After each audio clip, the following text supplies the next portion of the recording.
Welcome to the broadcast. It is July 22nd, 2026, and we are here. We are here for another live stream for the next 3 or so hours. Lot to do today. Lot that I want to do today. Some of which wasn't even included in the title. I don't even know if the title made a whole lot of sense to some people. But before I get into what is on the docket for today, I just want to say hello to the members in chat. All those people in the green text, I want to say hello. Nick Rudo, Lucky, RMST, Maxwell Hampton, Tyler, good to see you. Ellen, how's it going? Devin Bishop, Soul Maxwell, good to see you as always. And I think that's about it for right now. Everybody say hello to our mod, John. for the day. John is here. He's our John. He's our John every day. Say hello to our John mod.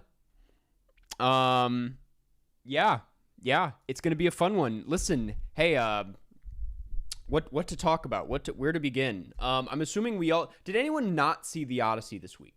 I'm very curious. I said this last week, big and loud. I said, I bet everyone's gonna see. Like, I'm assuming everyone is gonna see it, but I'm curious if anyone just straight up did not see this movie. It would understand. Not yet. I haven't seen it yet. Let's talk about Tommy. I didn't. No Odyssey spoilers. What the fuck? That throws a wrench in all of today's plans. I was planning on, well, I don't know, maybe I could still do it. You guys are crazy. I was planning on doing a tier list where I tier rank all the major performances in the movie, because I think it'd be fun because there's so many performances. And there's so many big names in it, and I thought that would be a good time. But apparently maybe we shouldn't do that if people haven't seen the goddamn movie. But maybe we'll still do it. Tickets were sold out. Yeah, I mean, so, okay, let me just say, I mean, I got my tickets a long time ago. I technically got my tickets to the IMAX 70mm a year ago. I feel like a total clown, by the way. Let me break this down. Last July, tickets go on sale for this movie that is out this week.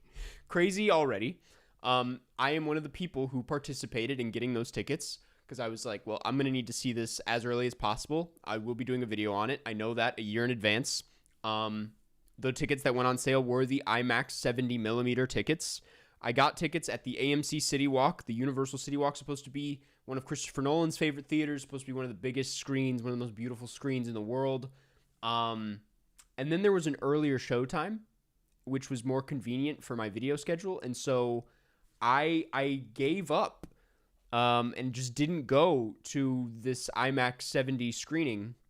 Not really like putting it all together that like that is such a hot ticket to have, especially opening weekend. And now my ass is like trying to find a ticket to a 70mm IMAX screening, and it's actually impossible. It's sold out until like September, pretty much the whole run. Actually, I don't know when the run is up, but like I went pretty far into the future, and even on like a random Monday at the end of August, the 6 a.m. is sold out. Everyone's seeing it. So I'm like, I can't believe I actually had a ticket for this, and I could have done it first and gave it up. Did you at least give your tickets to someone else? I don't know how that works. I don't know how to do that in the AMC app, because I got it so far in advance. So someone got lucky and got an empty seat next to them.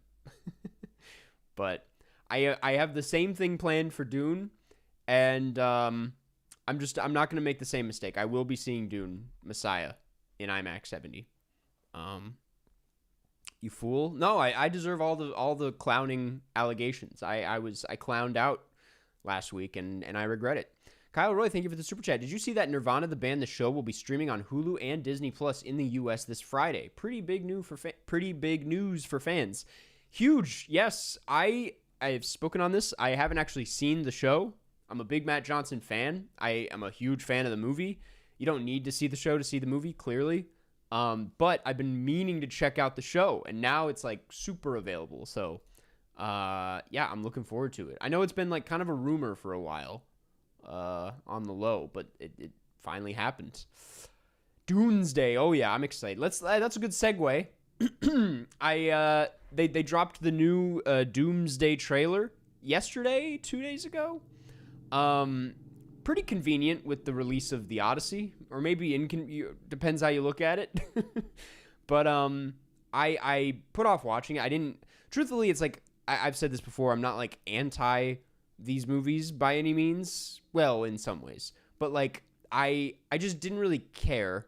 But I eventually last night was like, I guess people are probably gonna ask about it on stream, so I'll look at it. And yeah, there's just nothing there, is there? Like, it's really quite sad because like it is like conceptually kind of cool in the same way Endgame and Infinity War and all that was cool to see all these characters that, like, we've been seeing movies about for like the last how many so years in the movie together. Like, it's cool to see, I guess, Thunderbolts and Pedro Pascal on screen. I didn't even actually see Pedro Pascal. I never saw Fantastic Four, but maybe he died. I don't know. But I was like, oh, that's kind of neat. But like, that's about as much as it gave me, was that's kind of neat. And yeah, that's a bad place to be in. I mean, that's me. That is like the most kind of like out of touch Marvel guy you'll find. So I'm sure there are people out there who are excited. I was like, you can't trust like certain circles of the internet where people are like, this shit's gonna flop. I don't know how it's gonna perform. Like, I don't know if it will be a flop. I'll get to those super chats in a second. Like, it could very well be a flop by Marvel standards. I can totally see that happening. But also, like, I was kind of surprised at the amount of views on the trailer. And obviously, probably most of the comments are probably bots. Who's to say? But like, I don't know. In certain corners of the internet, people are excited for this movie. So like, I don't know. Maybe this will do it for a lot of people. I'm very curious to see how it performs next to Dune. You know where I'll be. All of that said, I did get tickets. It was crazy. Like, if there is like a CIA agent like monitoring my screen, it probably looked so funny to watch me like go immediately from the trailer to AMC.com to buy tickets, and they're probably like, this guy's a huge Marvel. It's like, I figured I'd lock down my tickets, so I will be seeing it the day after Dune. But anyway, those are about my thoughts. It looks neat. It's pretty much all I have to say about it. Curious to see how that turns out. I love the shirt, Karsten. Thank you. I got it at this surf shop called Hanson in San Diego. Very kind of had a conservative vibe, if I'm not gonna if I'm gonna be honest with you. But I was like, damn, the shirt's kind of nice. Kind of a weird vibe in that store, but it was cool. It's sold out. What sold out? Doomsday is likely going to crush Dune 3, but Dune 3 will probably still do well. I don't know if I agree. I think Dune 3 is... I want to believe... Like, people... Dune 3 is like... I mean, again, I'm in such an echo chamber sometimes, but, like, I feel like that's the cool one. Like, the kids like Dune 3 more. It's like Marvel... The thing about like Endgame and Infinity War was that like those were movies for everybody. Like, even if you had just seen like one or two Marvel movies, you didn't actually need to catch up to enjoy the spectacle of those films and the epicness of it. Like, everyone could get down with the craziness of Endgame because it was just a crazy concept and it had a ton of like giant stars, and I don't know, it just felt worth it, to be honest. Like, it was worth all that hype. But Doomsday is like, I think the only people that are like interested in this, that are like excited about this, are like Marvel fans, there's a lot of them for sure. But I don't know if it's like a lot of, I don't know. I'll see. I'll get to the super chats, man. Mans, thank you for the super chat. Here's some money to rent I Love Boosters whenever you get around to it. Thank you. I was planning to get around to it. It's one of those that's been on the list, of course. That was kind of one of those can releases where it like came out at an awkward time where I was traveling and just didn't get around to it. But I'm planning on checking it out. Thank you for the super chat. Use 6088. Thank you for the super chat. Would you consider The Brutalist to be a modern classic? Crazy timing. That's so weird. I was bored. I was doing dishes last night. I was just kind of cleaning the house, and through it, for some reason, it was in my algorithm. An old Big Picture episode on The Brutalist. With Adam Naiman, and I threw it on and listened to like some of it, and it was just like the Brutalist has been on the mind because of that, and you know what, truthfully, like I don't think so. I really like The Brutalist, but it's for like how much it's doing, it's shocking how much it's left my mind, like that I rarely think about it, and that's just, I mean, part of that is just because it became like such a big Oscar thing, and that's kind of how it goes with those movies, but yeah, no, I want to check it out again someday. I don't know when, but yeah, I don't know if I'd go as far to call it a modern classic. Not one of the modern classics from that year, at least. I'd even consider, and this might be a hot take, I might even say Conclave's more of a classic. Even though I don't know if Conclave's as good of a movie. No, I take that back. I immediately am walking that back. I don't. That's not true. Conclave's a good time, though. What the Falconer, thank you for being a member for 7 months. Appreciate it. Do you think popcorn pairs better with certain genres? Interesting question, actually. I'm a big popcorn head. I get popcorn often. I'm getting it. I got it during Odyssey, and it was perfect for that. It's a great movie for popcorn. I mean, anything long, it's great for just to have like a snack. When I got it for, I guess it's more about the runtime than the genre, right? I don't think it. Well, like I would say A Quiet Place. A Quiet Place, is that what it's called? Not a great popcorn movie just because of the nature of what you're watching. It's very quiet. Skinamarink, maybe not the best popcorn movie. I went to see Peter Hujar's Day and got a medium popcorn, and it was just way too much for a 70-minute film. So I wouldn't say that's a good popcorn movie. Yeah, I think I'm open to genres, but bad popcorn movies do exist. Did I miss another one? No. Cinerama Dome. Yes, I was going to talk about the Cinerama Dome. This was news as of this morning that, if you guys didn't know, there's an iconic movie theater in Los Angeles. I've actually never been. It closed before I got the chance to go. But it's in Once Upon a Time in Hollywood. I'm sure you've seen the image of it. It's this beautiful, like, Cinerama Dome. And it's supposed to be an iconic movie theater. It closed. It was run by ArcLight many years ago, and I think in the pandemic it closed down. And there's been talks about like Sony buying it back for years, and Sony owns Alamo Drafthouse. And through all of this, it was announced this morning that the Cinerama Dome will be coming back as an Alamo Drafthouse, and I don't know how I feel about it. I'm excited to finally see the Dome. I'm excited to finally get to see a movie there, because I've wanted to see one there for a long time, for as long as I can remember, because it looks beautiful and like quite an experience. It's a shame that it has to be one of like the lamest franchise or theater chains out right now, which is crazy to say because I used to love Alamo Drafthouse, to be honest. I used to not have that much of a problem with like people running in with food and whatnot. Like, it was distracting, but like not so bad that it like ruined I thought it was kind of fun to like get dinner sometimes and watch the movie. But these days it's real bad. It's real. I've been twice, and both times were a very negative experience. It's a huge hassle to order food. People are ordering food with their like full brightness, because basically, I never explained it, but like they took away physical menus, so like the ordering is all on your phone now, and it just leads to obviously a lot of like light pollution and just people being on their phones during the movie, and you have to like put in your credit card number while watching the movie. It's like, it's horrible. It's miserable. So yeah, I got mixed feelings on it. It's a shame, but I'm excited to finally check out the Dome. I guess better than nothing, right? Are you waiting for those chips and guac from Kokuho? I never got them. No, I never got those, and I never even said anything about it. So it's kind of on me, but that was just such a miserable experience. I mean, the movie was pretty good. But Devin Bishop, thank you for being a member for 3 months. First, I'm sorry for my bad Foo Bear impression last week. Oh, that was you. I thought the bit would be funny. It was funny. I was trying not to laugh. It was funny. It was a good bit. Second, thoughts on not watching films before 95.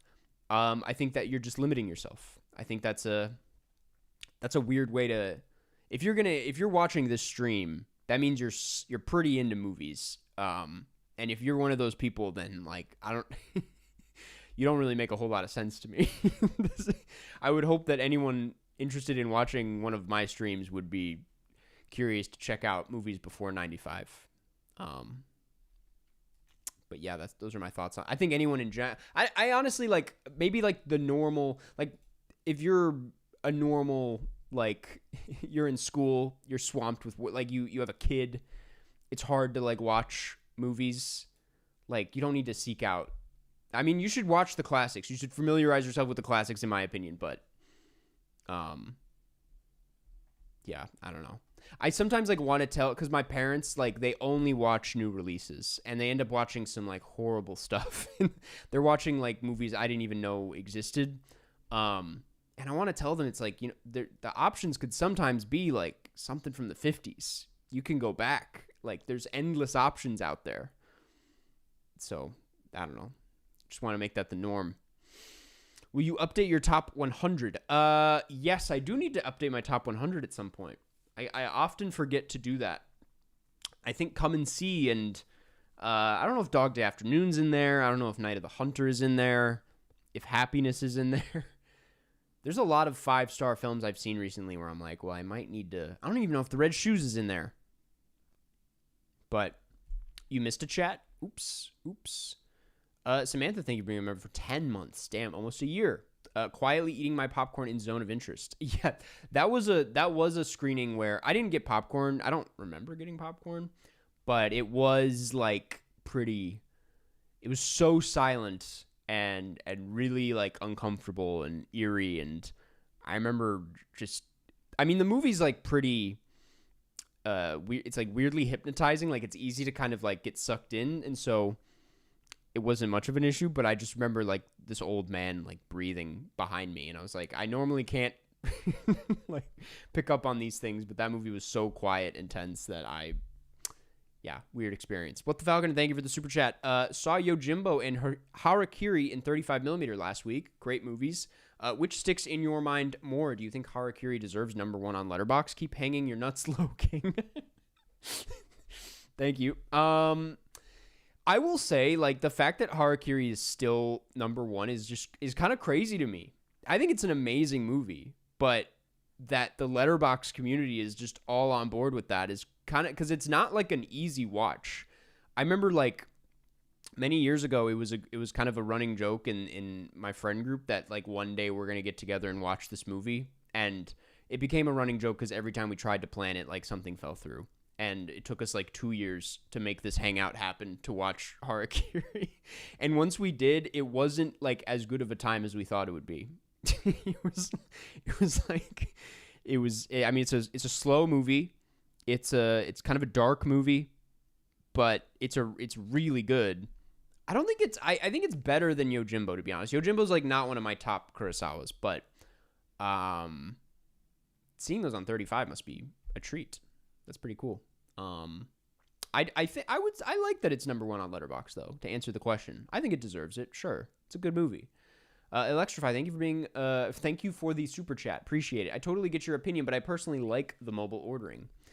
I mean, to each their own. Like if it's not super distracting to you, I'm someone who just gets distracted super easily.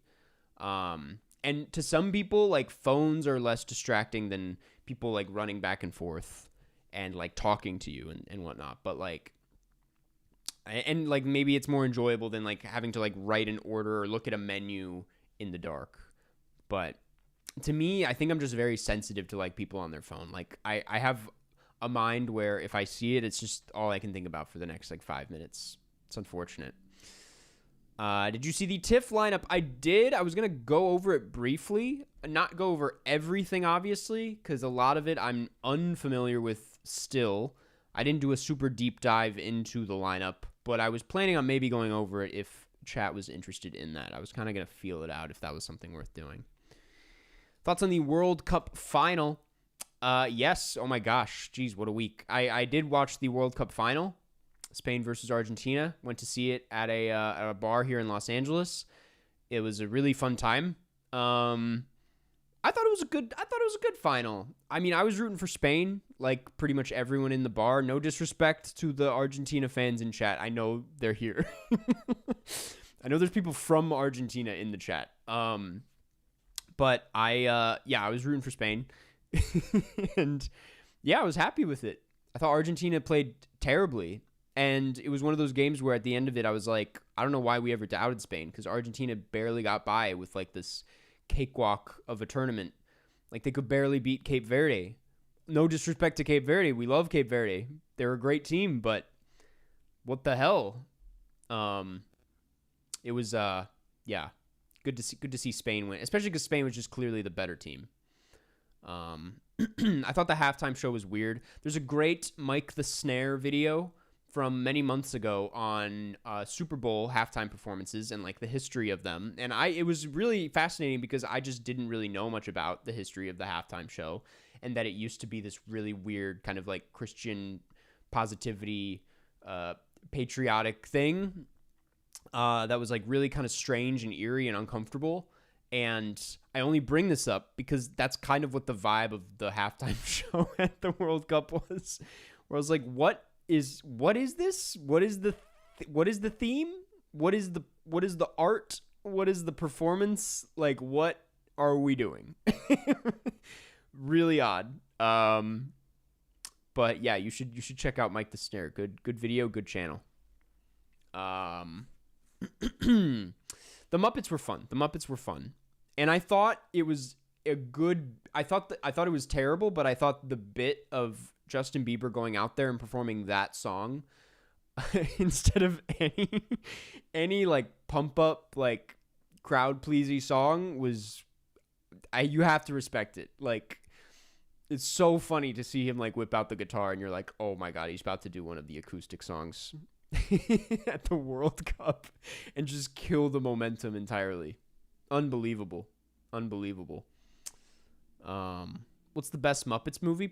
I mean, I haven't seen all of the Muppets movies. Fun fact, one of the Muppets movies was one of the first movies I ever saw. Actually, it was the first movie I ever saw in a theater, apparently, but I don't remember. I think it was Muppets in Space. I don't remember the movie. Don't ask me what I think of it.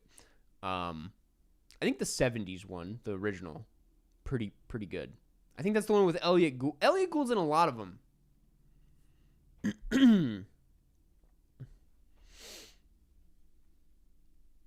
Will you put Red Shoes in the top 100? Absolutely, yeah. I think it's my favorite of their movies, and on a second watch, kind of confirmed it's a masterpiece. Undeniable. Favorite Scorsese movie? Changes on the daily. I don't know. I used to say Wolf of Wall Street is kind of like a cop-out. And I love the Wolf of Wall Street, but like that just doesn't sit right with... I don't know if that's it. I don't know if that's the one. Because it's like... no, don't say The Departed. It can't be The Departed. King of Comedy? This is why it always comes back to King of Comedy. Is like, when you break it down, maybe that is just simply the best one. Maybe that's a very valid top spot, because maybe everything else is too big. It's probably Taxi Driver, actually. Thanks for reminding me of that. I think I think today I'm feeling Taxi Driver. Yeah. Listen, deep down, I wanted to say Killers of the Flower Moon. Give it a couple years, and I think we can start saying that as an appropriate answer. But it feels, for some reason, wrong to lead with that now, even though that's one of his masterpieces. That's a 5. Carson, have you been in the hills? I just went for a hike a few days ago that required going up into the hills. I've certainly been. I've driven around. I've never lived in the hills. That one's not for me. I think I drove by. I will say though, when I went on this hike, I think I drove by an influencer house. Like on the way up, there were a bunch of young people, and then on the way down, there were a bunch of young people, different people, all dressed cool, and I was like, "Is this like a house?" But I had no business asking that. Did you hear of the passing of Kaylee Hottle? I did, yes. Really sad and unexpected. I mean, I didn't know much about her, other than she was in Godzilla vs. Kong, but like, yeah, really, really sad and bizarre. Yeah, I don't know much about it, but rest in peace. Not everyone watches Joe Bart Slop, bro. What is that question? Or that comment? That argument. Will you update your old director rankings? Yeah. Well, I'm planning on doing an updated Scorsese one sometime this year, hopefully. I gotta start working on these things if I want to get them done. Carson, you are also an influencer. You were quoted by the It Ends trailer. Was I? That's so funny. I saw that the trailer dropped. I didn't watch it yet, but that's really funny. I'm friends with the director. Very nice guy. Really talented filmmaker. Yeah, that's awesome. I can't wait to watch it.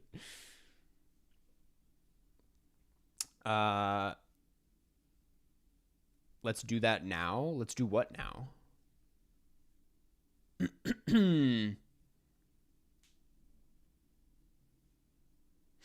Should I watch Her Private Hell? You should watch anything you feel like watching, yeah. I think that movie, I have not seen it. I skipped it at Cannes very intentionally. But I plan to see it, and I don't know, it's interesting. I think even if it's like Nicholas Winding Refn slop. First of all, I gotta stop using the term slop. Let's not use slop. Even if it's barely a movie is how we'll put it. Based on what I've heard. I think it's probably more interesting than if you went to see the live action Moana movie. So I don't know. I would check it out. Let's watch It Ends trailer now. No, I don't like watching trailers and reacting on stream. It's not. Can I say you something? Go ahead, please, by all means. Okay, what are we doing? What are these questions? Let's talk about TIFF. Let's switch over to TIFF and just briefly go over the lineup. As I have some thoughts, and I plan to go to TIFF this year. If you guys didn't know, I'm really excited about it. I think it's going to be a fun year. Let's hope this all works. So I have the TIFF lineup pulled up. Listen, I am going to skip a lot of these, though I will be pointing out a couple. One of them, Andrew High, A Long Winter, director of All of Us Strangers, if I'm not mistaken, as well as Lean on Pete. For some reason I feel like I'm misremembering and I'm getting the wrong guy, but I'm pretty sure same guy. Good director, if I am right. And I'm very excited for this new one. I think it stars Fred Hetchinger, who is one of my favorite. Okay, they have no information on this. One of my favorite actors working today. Really love Fred Hetchinger, so looking forward to it. That is him. Let's go. What else do I recognize? David Zellner sounds familiar. This movie, yes, okay, this is the one with Dave Bautista. I think Kristen Stewart's in it, I want to say. I don't know much about this. I haven't done a ton of looking into it. If I manage to have access to a ticket to this, I'll think about seeing it. All of a Sudden will be there. I already saw this one at Cannes. Great film, one of the best of the year for sure. Let's see. Babies with Seth Rogen. For some reason, I've heard a lot of buzz about this one. Seth Rogen's just been putting in a lot of good work these days, and yeah, I'm looking forward to it. Anna Kendrick. It's a comedy. They really got no information about these other than the basic essentials. But anyway, Babies I'm looking out for. Let's see. New Takashi Miike. I don't know if this is the one. Is this the one with Charlie XCX? Do we know this? Because I know she was going to be in a Takashi Miike movie. I doubt this is the one, but that would be kind of cool if it was. Do you know you are in the It Ends trailer? I know this, man. I know. We just said this. Let's see. What else? What else looks interesting? New Florian Zeller. Listen, I never saw The Sun. Heard bad things. This one stars Penelope Cruz and I believe Javier Bardem.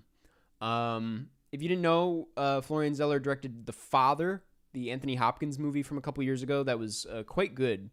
Very good movie about Alzheimer's with Olivia Colman and Anthony Hopkins. That it's very sad, but really well made. Kind of a bummer to hear that The Sun was so bad. I mean, I kind of want to check it out sometime if I can, but I don't know. I've heard maybe this is a bit of like a comeback situation, and so it could be really good. It could be really good. I like the actors. What else? Bitter Christmas. I missed this one at Cannes because I had an allergic reaction and went to the hospital. So looking forward to checking this one out. Hopefully the same thing does not happen. New Sean Heder. If you didn't know, director of Coda. Lost it. Director of Coda, a big follow-up that I don't know much about other than I'm kind of expecting it to be a similar vibe, given that it's a TIFF world premiere movie. TIFF is kind of known for a lot of these like kind of crowd-pleasy hits. I wouldn't be surprised if this was like a People's Choice situation, but who's to say? Sometimes they just kind of come and go. But if I can get a ticket, I'd love to check that one out. Club Kid, saw this one already at Cannes. Great movie. Coward saw it at Cannes. Great movie. What else? Courtney Cox film. Apparently. Everybody Wants to Fuck Me. Don't know much about this, but crazy title. And it's got not Elvis, Elton John in it. So, I don't know. We'll see. It's giving like Britney Runs a Marathon vibes, which was not a bad movie, but kind of like a whatever movie. It could be better than that. Maybe it's just because he's running in the thumbnail. I'm not going to say that again. Okay, this is I'm weirdly excited for this. It is the same filmmakers behind Free Solo, and unfortunately Naiad. The last time I went to TIFF, or actually 2 times ago, I got tricked into seeing Naiad because I was so excited because it was by these filmmakers, and I think they're good at what they do. And then Naiad ended up being what it was. That said, I'm pretty sure this is a documentary. I would hope so. It does not specify it anywhere. I'm assuming it is. And I forget what the title of their other doc was after Free Solo. It was about that rescue mission. Maybe it was just simply called The Rescue. But it was a very good documentary. I think they're great documentary filmmakers that do a lot with the insane resources they have access to thanks to like National Geographic and all that shit. So I'm excited. I will be seeing this if I can because I like what they do. What else? Fjord saw it already. Gentle Monster saw it already. Girl Group, directed by Rebel Wilson. If it gets buzz, I'll see it. If there's nothing else to see, I'll see it.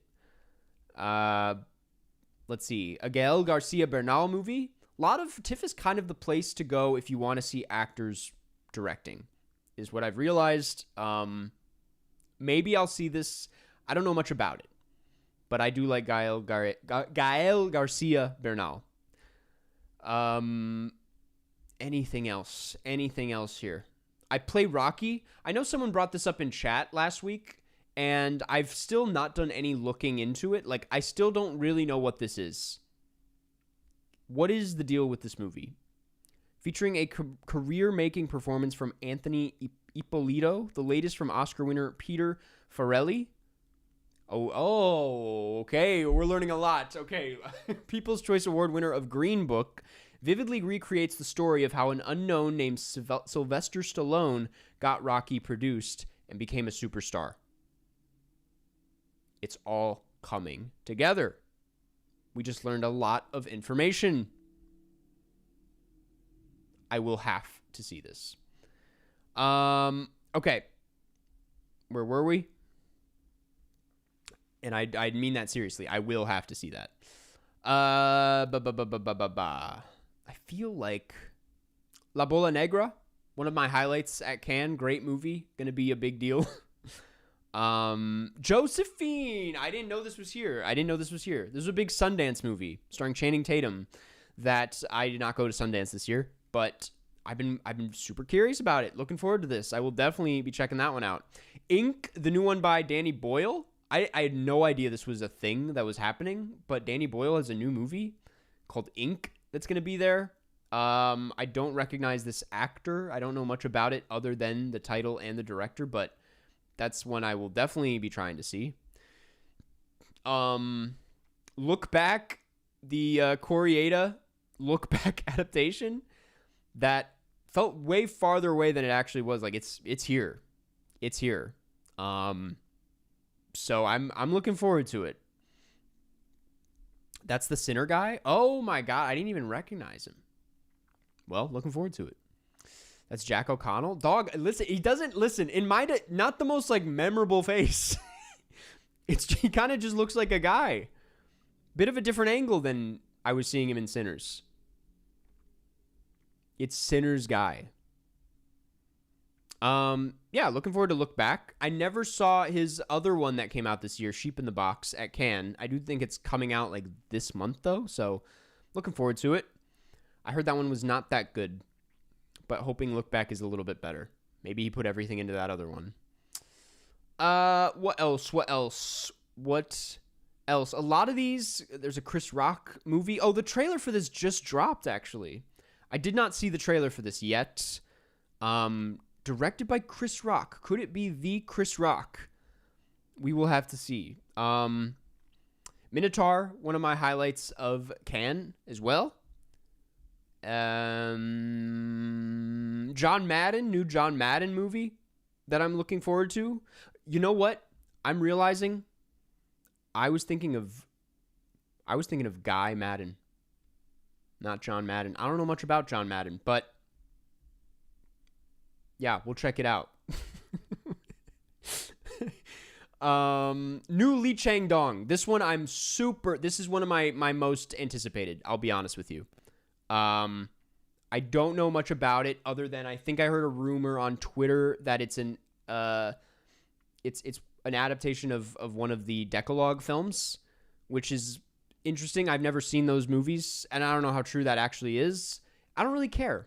It's a new Lee Chang-dong film. Have I seen anything by Lee Chang-dong outside of Burning? Not really. But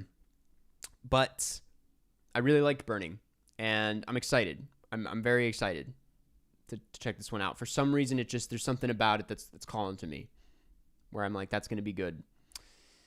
Let's see. Not familiar with a ton of these.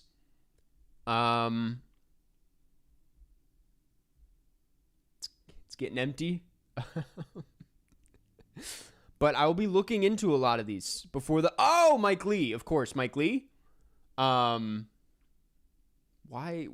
are we doing this? Yeah, listen, I'm kind of a poser. I actually didn't see the latest Mike Lee. I still haven't seen Hard Truths. Kind of insane. I meant to see it in theaters, and then I missed the run, and then I just never got around to it on digital, so I need to check that out. I do really like Mike Lee, and I've heard that these like newer films of his have been really good, so I'm definitely going to try to see this one. That is near the top of my list. I'm not going to make the same mistake I did with Hard Truths, although I will say I think Hard Truths was also very hard to get into at the festivals because everyone loves Mike Lee. Let's see. I heard this was pretty good at Cannes. I wasn't able to like make the time for it, but I heard The Beloved with, I believe, Javier Bardem it was kind of a good one. Kind of a slept on at Cannes by the people who didn't see it. But the people who did see it were like, it's pretty good. It's pretty good. So I'm looking forward to that one. The Debut, Jesse Eisenberg. This one I am going to definitely try to see. I really like the trailer. Looks super up my alley. Julianne Moore doing a great performance already. Paul Giamatti doing his best. Last time there was a Paul Giamatti movie at TIFF, it became a Christmas classic. So I'm looking forward to this. I also really like Jesse Eisenberg's last movie. So no reason to not be excited for this movie. I'm hoping I can get a ticket. It's probably going to be one of the hotter ones to get. The Housewife. I believe this was at Sundance. I heard mixed things about it, but I did want to check it out. John Turturro movie. The Man I Love. Great movie at Cannes. The new Tim Blake Nelson directing The Life and Deaths of Wilson Shedd. I know some people who have actually logged this on Letterboxd already. I don't know how, but I'm looking forward to it. Amanda Seyfried in a Tim Blake Nelson movie. Tim Blake Nelson, if you didn't know, really kind of special actor who brings all of his roles very quirky and a lot of personality, but a lot of heart. And so I'd imagine he's a pretty good director. I'm looking forward to it. Yeah, this is the Oh Brother row, I guess. The Stunt Driver, I believe this has Jay McCarroll in it, if I'm not mistaken. Or no, it's okay. It's Jay Baruchel. Oh, God. Never mind. Still looking forward to it. Let's see. The Unknown. I thought this was fantastic. Many didn't. Many disagree with me on that one. But I thought it was good. Villeneuve? Not the Villeneuve we're thinking of, but interesting. And that's... Yes, I was waiting for it. Your Mother, Your Mother, Your Mother. This one's kind of one to look out for. I only got... I mean, I know about it because of Mahershala Ali, but I also know the DP, whose name I'm forgetting.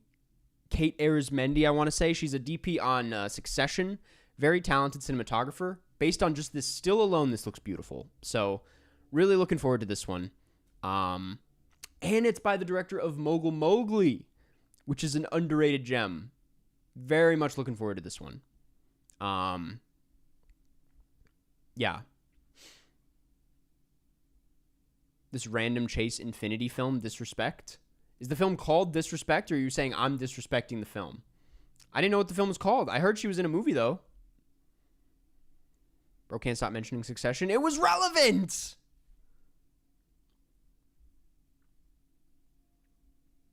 There's also more TIFF films to be announced. This isn't the full lineup. Yes, I did hear that. I'm kind of holding out hope for, like, prime time, but I don't know what the deal is there. You disrespecting it. The Julia Set is what it's called.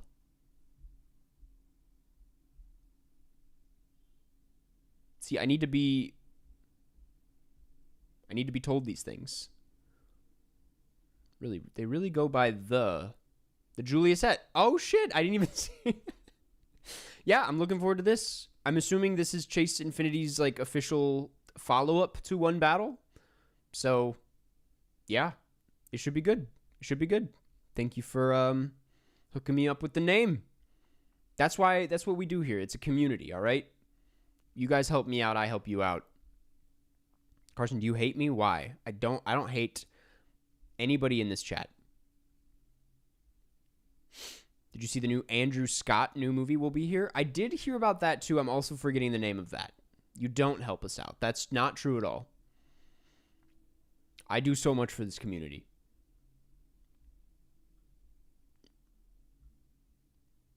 Okay.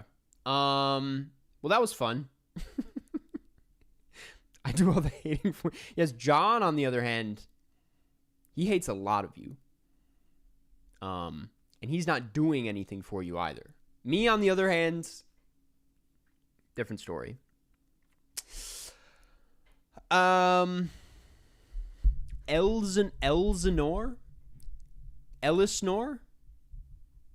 Oscar buzz for that one? Good to know. Jesus. Jeez. I gotta see Pressure at some point. It is my mom's favorite movie of the year so far. She's talking big game about it. And I was just talking to a friend the other day who said it was worth seeing. So I gotta see Pressure. John does everything for us. What do we do now? What do we do? I was gonna do that Odyssey tier list, but I don't know if people were even feeling that, to be honest with you. We could just ride out a Q&A for a little bit and just chit chat. We should watch Tommy for the broadcast. No, I would watch another Ken Rock. I would watch Altered States. Is that what it's called? Please do the tier list. Nolan tier list. Do it. Yeah, let's do it. That's all I needed to hear. Give me 1 second while I set this up.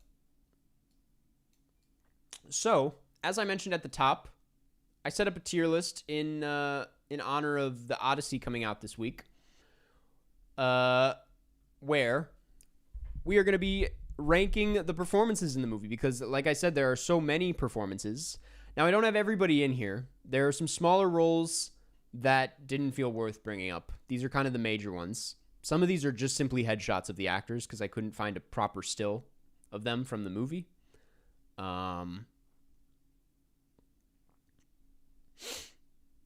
Should have just done a Q&A. Well, you can leave, man. You can leave. Benny Safdie washed. We'll get to him. In a second. Wait, can I just say I was No Troy Soldier 4. I thought Travis Scott was in here.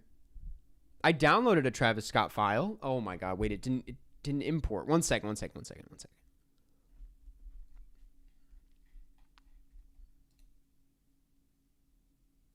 Where's my Travis Scott file?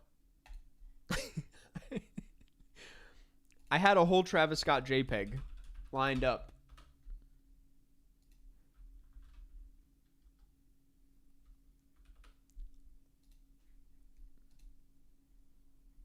There we go. Oh, it was because it was a TikTok thumbnail.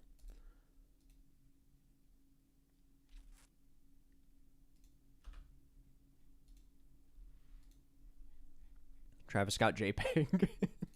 Give me 1 second.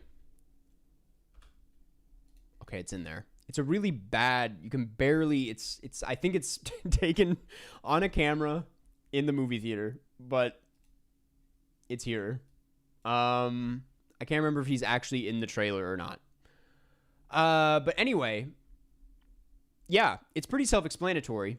We have Oscar, which I wanted something a little bit better than that. I'm also not, I'm like, whatever. But like, it just seems like the highest we could go is give them an Oscar. And some of these, I'll be honest, would be happy if they got at least nominated. Great, pretty self-explanatory. Got the job done. Did a good job. Did what they needed to do. And got out. I felt nothing. Pretty self-explanatory. I felt nothing about that performance. And then just straight up bad. And honestly, when I looked out at these performances, I don't know if there's any straight up bad. But maybe I'm wrong. Dude, I swear to God, okay, 1 second. This is crazy. I did download a Samantha Morton JPEG. Where it went, I don't know. But I do not think I forgot about her because that's a standout.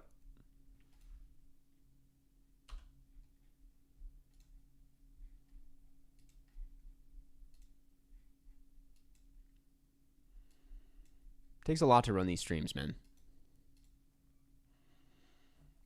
I think that's everybody, though. I'm pretty sure that's everybody. I think we're good.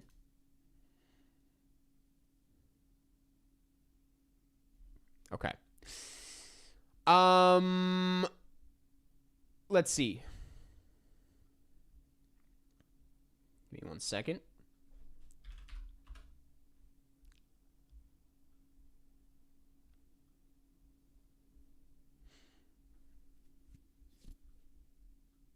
Mia Goth. I thought about downloading Mia Goth, but I didn't think... I don't know. I mean, I guess I should. The whole reason I didn't was I was like, she didn't leave much of an impression on me. But that's enough to give her felt nothing. But I thought about the Cyclops, too. I didn't know if that really counted. Eminem as Odysseus would go hard. That's so true, actually. Downloading Mia Goth. You know what? If we feel like we're missing something, we'll add them in later. Okay, let's start with Corey Hawkins. Great actor. Doesn't have the biggest role in this movie. I would say is like kind of dictionary definition got the job done. I don't know if he really wowed me necessarily, but I think he added to that aspect of the film in a really good way. Like he complimented Rob Pattinson really well, as well as Tom Holland and what have you. He was pretty good. Nothing more, nothing less. Zendaya. This might already get a little controversial. And this is not like a diss to Zendaya. She got the job done. I know some people might say I felt nothing because her character is very quiet, ghostly, dare I say. It's an interesting performance to play. It's an interesting character. I love Zendaya. I think she's a great actor. I think I've been seeing like a lot of shit talk on Zendaya as an actor in light of this movie, and I'm like, it's just so made up and not real. I'm like, you guys did not see the drama. She's great. She's a great actor. And I think I was just talking to my girlfriend about this. I think she's very talented at like just pure face acting. Like when she's not like she's not often given roles where she has to do a lot of talking. I mean, the voiceover in Euphoria aside, like a lot of her performance in anything she's in is just her face. Even in the drama, it's like she doesn't talk that much in that movie. People are just reacting around her, and I think she does a really good job at like capturing that kind of shelled up character in the present day. I think she's great. In this movie, I think in like next to the rest of the cast, I think she's just like fine. I think she's just fine. Teeters on great over I felt, and I say that because like there's things that happen in the third act that take her to the next level. But like for right now, I'm doing got the job done. Yeah, she's amazing in Challengers. She's amazing in She's the best part of Euphoria. She's great in Dune. She's great in Dune. Charlize Theron. I mean, I don't think it gets more nothing than this. And I don't know if it's like entirely on her. I think Charlize Theron is a great actress. But I think this character didn't do a whole lot for me. It's not bad. It's not bad. I literally don't think there's anybody here that's bad. Yeah, it was fine. It was fine.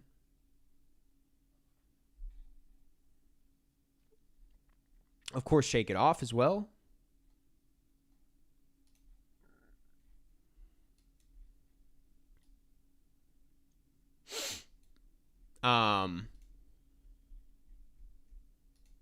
No one kind of wasted the cast.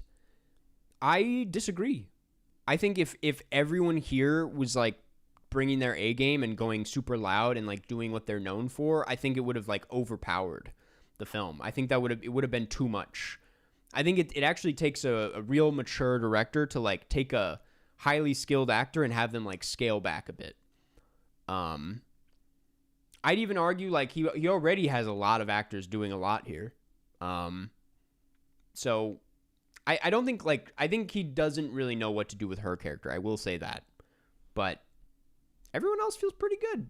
Everybody else feels pretty good. Shake It Up, get it right, of course. Himesh Patel.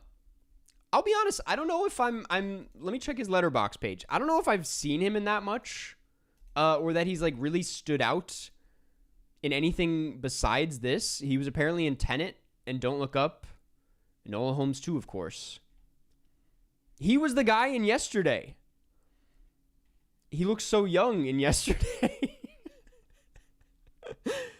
One of my biggest regrets is not including him or not bringing him up in my video for this film, because I thought he was great. I don't think he needs an Oscar for this, but he's definitely one of the great performances in this film. He is actually an example of like a supporting character who is used very well and like plays the supporting character really well. Like he is never like stealing the show by any means, but he's on the same wavelength as Matt Damon in a lot of these scenes. Like he is matching the intensity, and it's a real hard place to get to, I feel like, without going overboard or stealing the show. And I thought he just absolutely nailed it. I mean, this is I don't know if you could ask for a better performance from a character like this. Again, not like I don't know why this would need an Oscar, but if he got the job done, he did it about as good as anybody.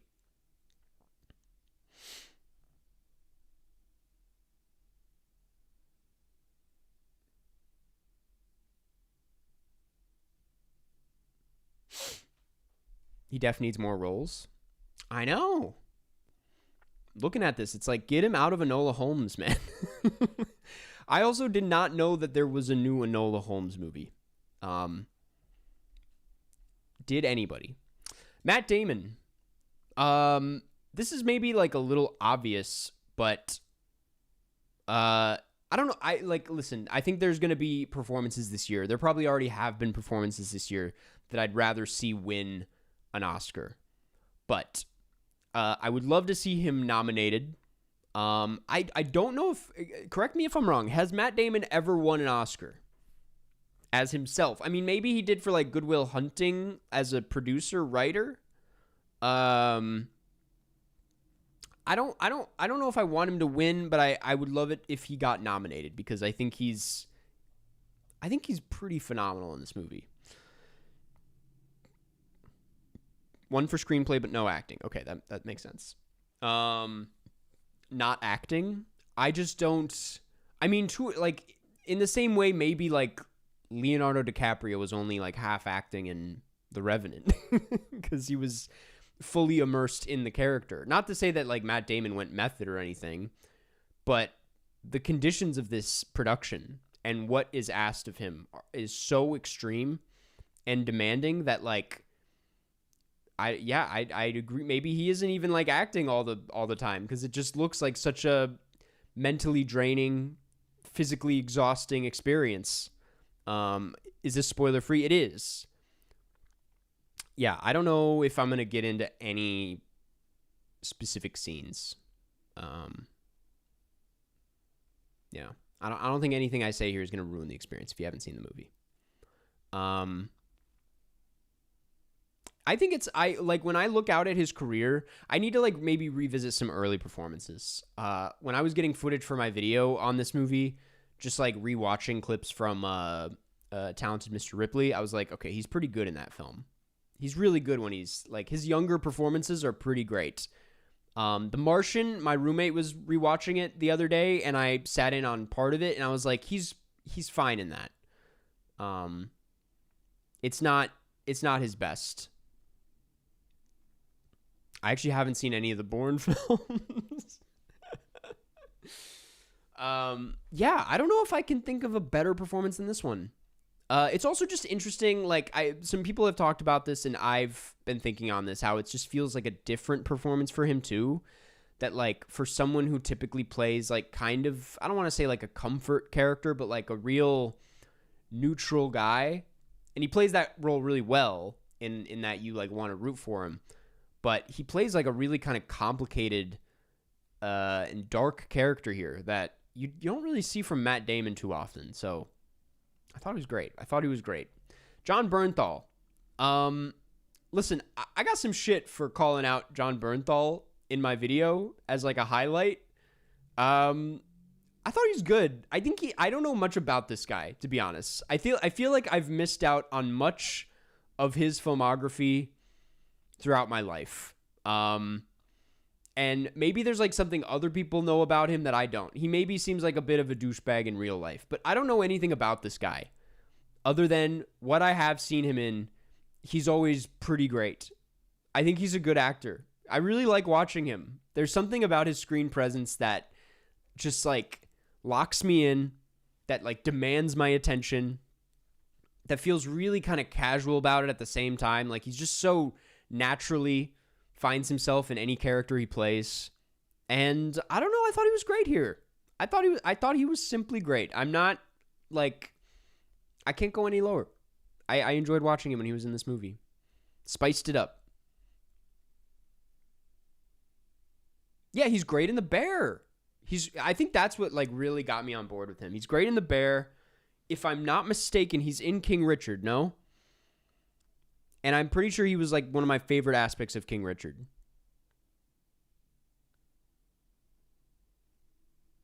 And I thought he was in a Denis Villeneuve movie, but I might be misremembering. He's so great. I do not remember him in The Wolf of Wall Street. He hates naps. What's wrong with naps? I've not seen The Punisher. Sicario, yes. For some reason, I can't like see him in Sicario, but I'm like, I've seen him in like a Denis Villeneuve shot for sure. Cool. Tom Holland.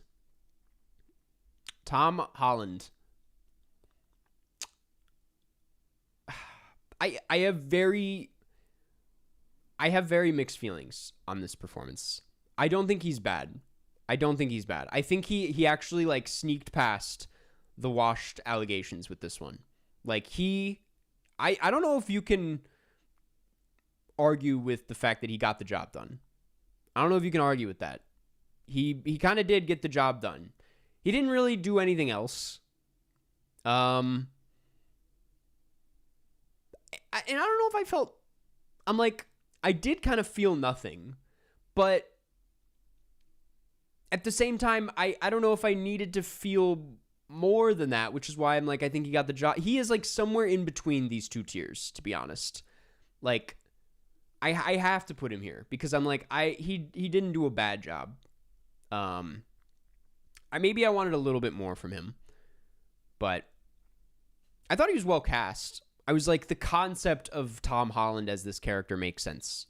Like, that is, yes, it makes sense. When I think of like any other actor his age, Timothée Chalamet could come up, but I don't know if this is like a Timothy, that for so many reasons, it just couldn't have been Timothée Chalamet. Travis Scott is in the movie. It would have been awkward, but this is, I thought he got the job done.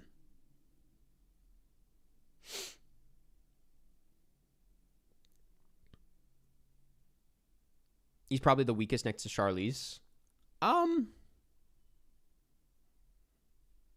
Let's think about that. Rob Pattinson. Okay, similar to Zendaya. For some reason, it feels like Rob Pattinson has also been getting some shit this week for this. Like, some people are really not into this performance, which is like, maybe it's just because I have familiarized myself with this guy a lot throughout the last few years. But I'm just like, this is him doing what he does best. And doing it with, and like, he was given a lot more screen time in this movie than I thought he was. He was a much like more prominent part of this than I was expecting. I feel like when he gets the opportunity to be inside, I mean, the Batman, when he's the lead, they kind of tone him down a little bit. And he's playing that intentionally that way. But like, I thought he got to be his normal weird self, but like within the context of this epic, and it did not get in the way. It didn't feel weird. It felt perfect. Oscar. I want him to get an Oscar nomination for this. It's time. If not this, then what will he get an Oscar nomination for, you know? Benny Safdie.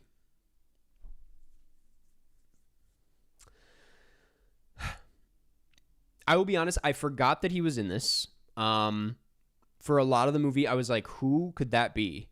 And there was one shot of his back. For a second, I thought it was Charles Melton based on the hair. And I was like, I think I would know if Charles Melton was in this. And then there's like a tiny shot of his face. And I was like, oh my God, it's Benny Safdie. That's Benny Safdie in there. They have very similar hair from behind. I will say, him and Charles Melton. But anyway, I didn't feel much about this. Pretty shocking too for a Benny Safdie. I mean, Benny Safdie is really good at blending in.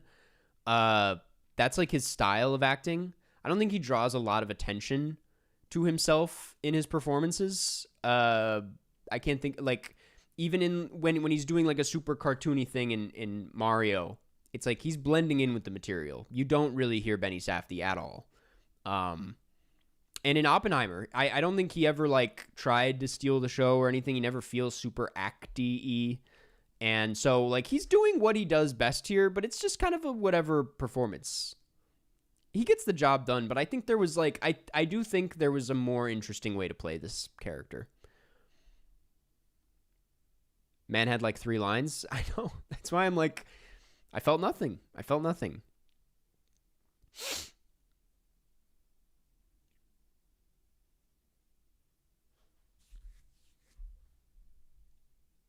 I think his best performance, well, it's hard to argue against Good Time. I was going to say he's pretty great in Are You There, God? It's Me, Margaret. That's a really good Benny. That's like Benny. That's one where I'm like, yes, Benny Safdie should play this character, and he plays it really well. Anne Hathaway. Oof, I almost said something I was not allowed to say yet. There's been a lot of Anne Hathaway performances this year. There's one that is much better than this. I'm not going to say which one it is, but she's great in this movie. I don't think she's not. Yeah, I think just because of all the Anne Hathaway I've seen, I'm like, I know that she's been better than this. And I know some people aren't a huge fan of how big she goes with it sometimes. She really like takes it to 10 sometimes in her performances. And to some people that I know personally, they're very allergic to that style of acting, especially when it's coming from Anne Hathaway for whatever reason. But I think it's good. And I think this movie needs...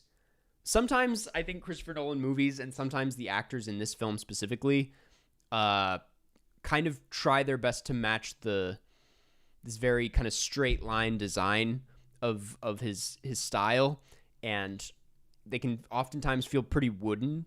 And I don't think that's an issue because everyone's just like being a part of like something bigger than themselves, and that's what makes his movies feel so large and epic and satisfying. But I do think like someone like Anne Hathaway and like Rob Pattinson, who can kind of add a little sauce to it, you know. I think it's necessary. I thought she was great. Not Oscar worthy, but great. Okay,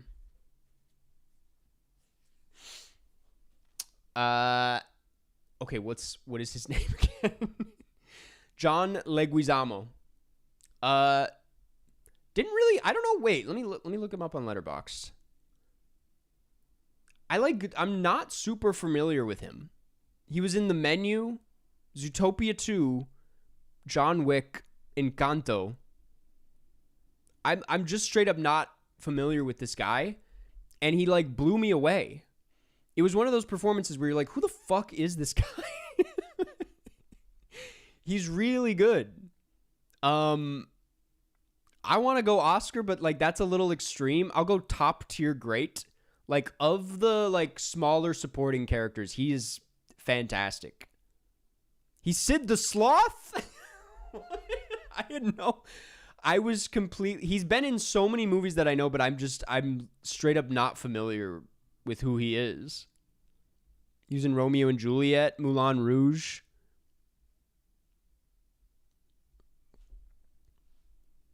He was quite good. I already talked about him a little bit in my video already on this movie, but like he was pretty great. I mean, just great screen presence. Also someone who's just doing a lot with his voice. Clearly, I mean, he's a voice actor apparently. Yeah, I loved watching him. He's absolutely Oscar tier. Let's think. Let me think on it. Elliot Page. Elliot Page does not have a lot of screen time in this movie. A very important character with very limited screen time to like, you know, leave an impact. And I thought he left quite an impact. The scene that is a part of that this thumbnail is a part of was absolutely incredible. I thought it was beautiful. I thought it was a beautiful performance, especially having not seen Elliot Page in anything in a while. I was really happy to see him in this. It was fantastic. I don't think the other scene is as strong. I think this is like really the scene that puts him in this tier, but I thought it was sick. I thought it was great. Absolutely Oscar. We need to slow down with the Oscar thing. Oscar is reserved for like we should carry this deep into March. And we cannot do that for every performance. Elliot above Bernthal. I think you're right. I think if we're ordering these in the actual rows, Elliot's a step above Bernthal. Maybe not. Maybe it is a small performance. It's not, doesn't take up as much screen time.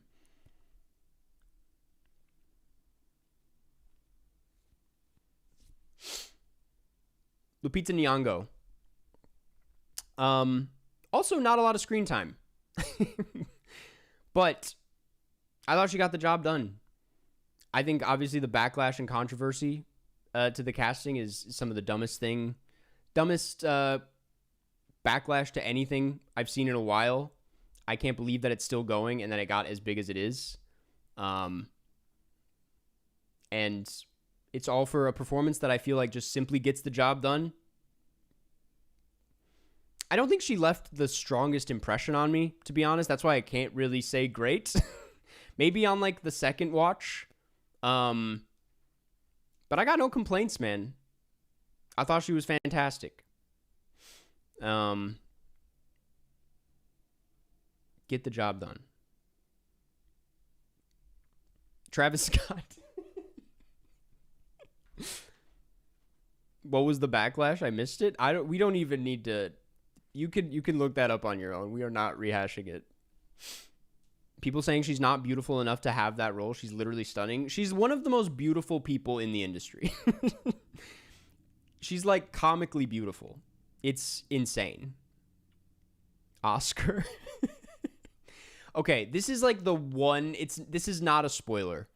I don't think this is. If you want to know absolutely nothing about this going into this movie, I would turn away from this page for like the next 3 seconds. I'm gonna give you 3 seconds. 3, 2, 1. Travis Scott is the first voice you hear in this film. He has the first line. I'm pretty sure he's the first person you see altogether. Which it was just a really... He's like... Dude, technically, he's like the first voice you hear, and then the last... He bookends the film. This is his movie.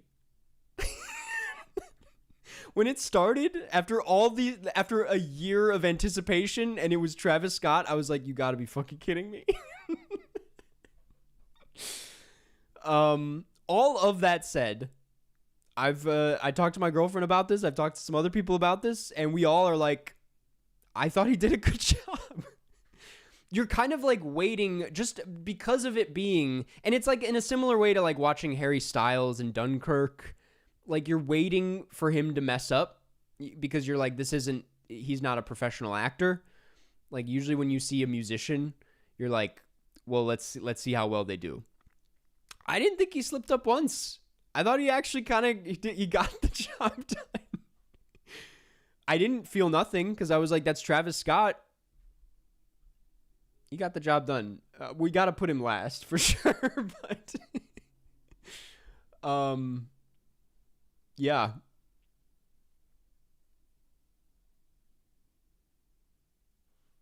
Was expecting him to do more of a rap. You were?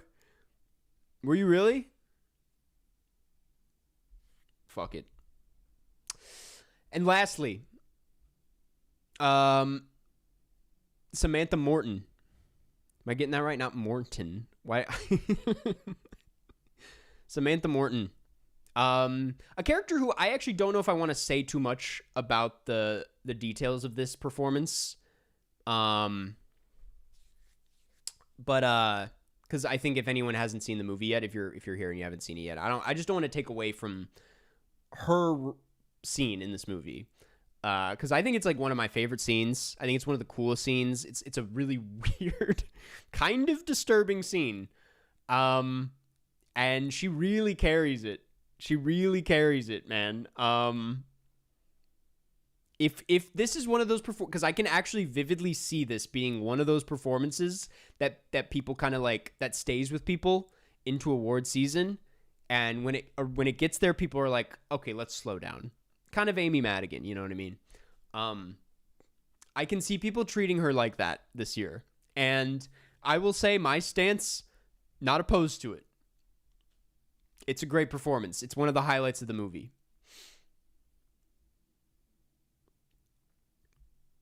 This feels insane.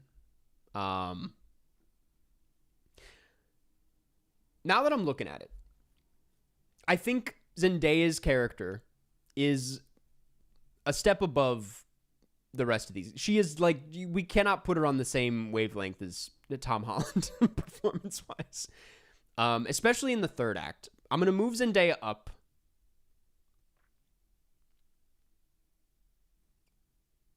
And I think that's where I'm at. A lot of great performances in this movie. Kind of a lot, mostly great performances, if you can't tell. Nobody's bad. Move John up. I'm not moving John up. John is not. I'm picky with the Oscar tier.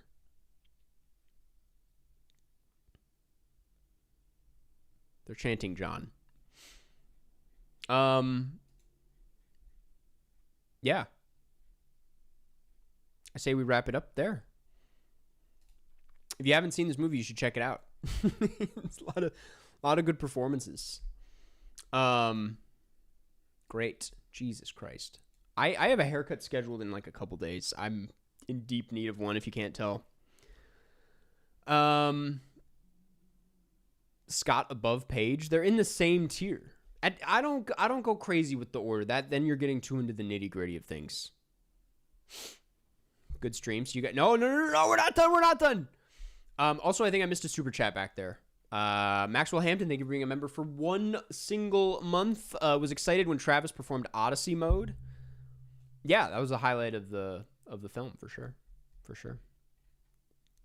Wilson, thank you for being a member for 9 months. Plan on going to TIFF. Any tips you can share? Thank you so much. Any tips I can share?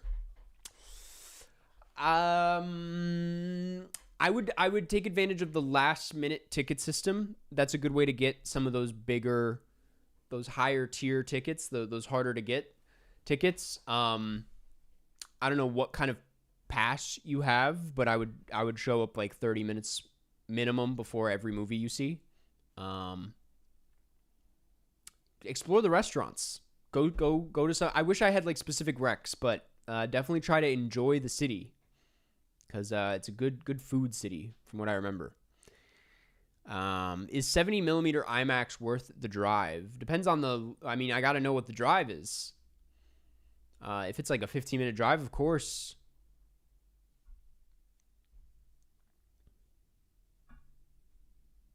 Make a tier between Oscar and great. We've put it away.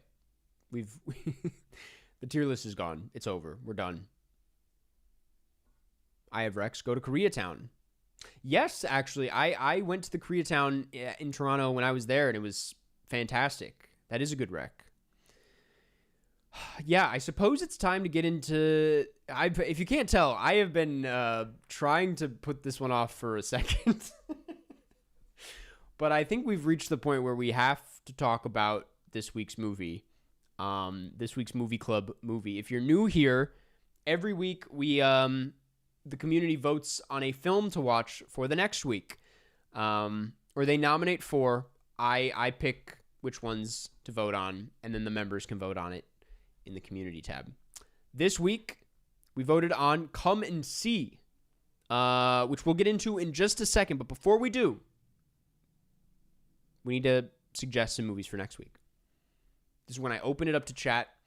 I'm kind of like, I don't know why, I'm coming up blank on some ideas myself. So I am very open to what you guys want to watch next week. Obviously, we could put in With Noel and I. It's kind of lost too many times that we may need to give it a week break. We may need to like sit it out for just a week because it keeps losing, and I think it's just getting worse for it. I don't know how to explain that logic, but it's getting worse.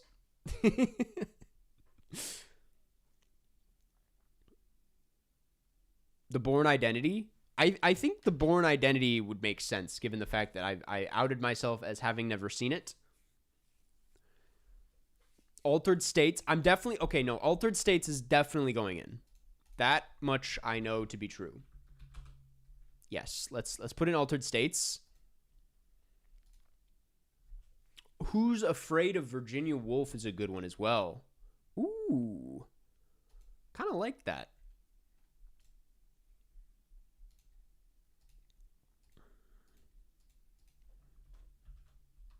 Altered States. Oh, you know what? I have one that I wanted to recommend that I've been wanting to see for a while that I haven't seen. And that is Sullivan's Travels. I really want to watch Sullivan's Travels. I've never seen it, and I think it would be a really great, kind of nice follow-up to this film. I think we could all really use a 1940s comedy adventure after this. I'm putting in Sullivan's Travels. Cries and Whispers. Okay. I have a quick anecdote to share. Last night, I had plans to go see Cries and Whispers at Vidiot's in LA. I believe it was on 35 millimeter. The plan, poorly planned on my part, was to watch Come and See, grab a quick dinner, and then go see Cries and Whispers. After I finished Come and See, I was like, I am not going to do that. I'm going to stay home and take a long hot shower. Because I didn't know much about Cries and Whispers, but I looked it up. And one of the top reviews on Letterboxd was like, perfect for if you're in the mood, or perfect for if you want to be in a bad mood. And I was like, well, that's not what I need right now.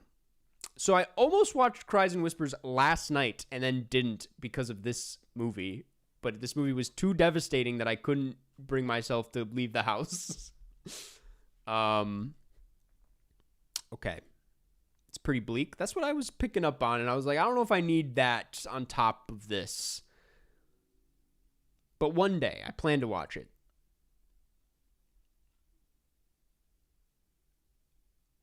Okay, we're overwhelmed with suggestions right now. Broken Flowers is good because I haven't seen it yet. And it's one of the only Jim Jarmusch movies I haven't seen. Girls Like Girls, that new movie. Muppets Take Manhattan. We could watch a Muppets movie. Like, seriously, we could. Freddy Got Fingered. I love Three Women, but Days of Thunder, I'm putting it in. Sorry. Days of Thunder. I want to watch it. I want to see what that's all about. Okay, so far we have 3 picks that I don't know if are popular to anybody. I don't know if anyone would be on board with any of these, but I have Altered States, Sullivan's Travels, Days of Thunder. I think we need like one semi Happy-Go-Lucky. I want to watch that one too, but I don't know. Would we be open to Hard Truths, the new Mike Leigh movie from last year?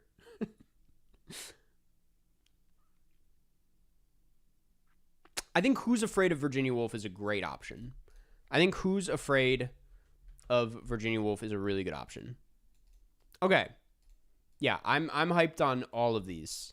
This is a very Karsten poll this week. This is one for me. I will say that much. This is a poll that I'm excited about.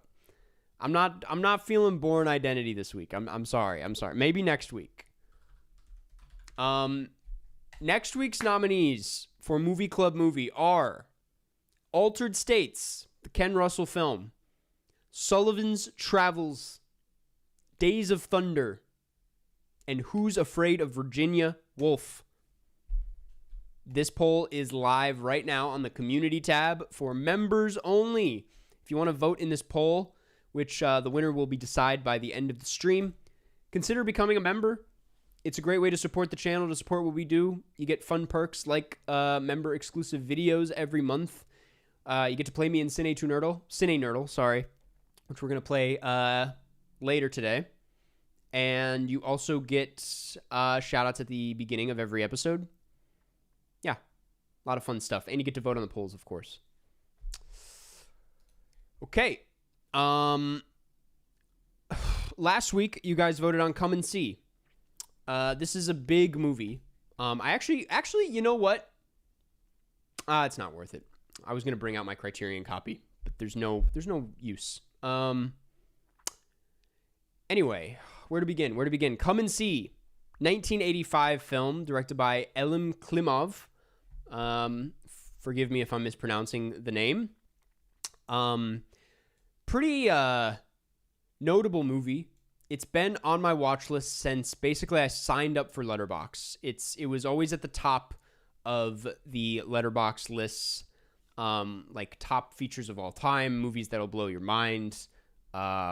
Just every great movie every list of great movies, this was near the top. And it always seemed very intimidating. For a long time, it was kind of hard to find. The copies that were available were very low quality. That's what actually, yeah, I don't know if it was that hard to find, but what you could find was like a 720p max. So it was always kind of just like this, I don't want to say obscure, but like, I don't know, intimidating watch. One that I had beyond that heard was very disturbing and bleak and upsetting. And so I've been putting it off for a long time. In 2020, there was a 4K restoration of the film that was put it into a much bigger spotlight.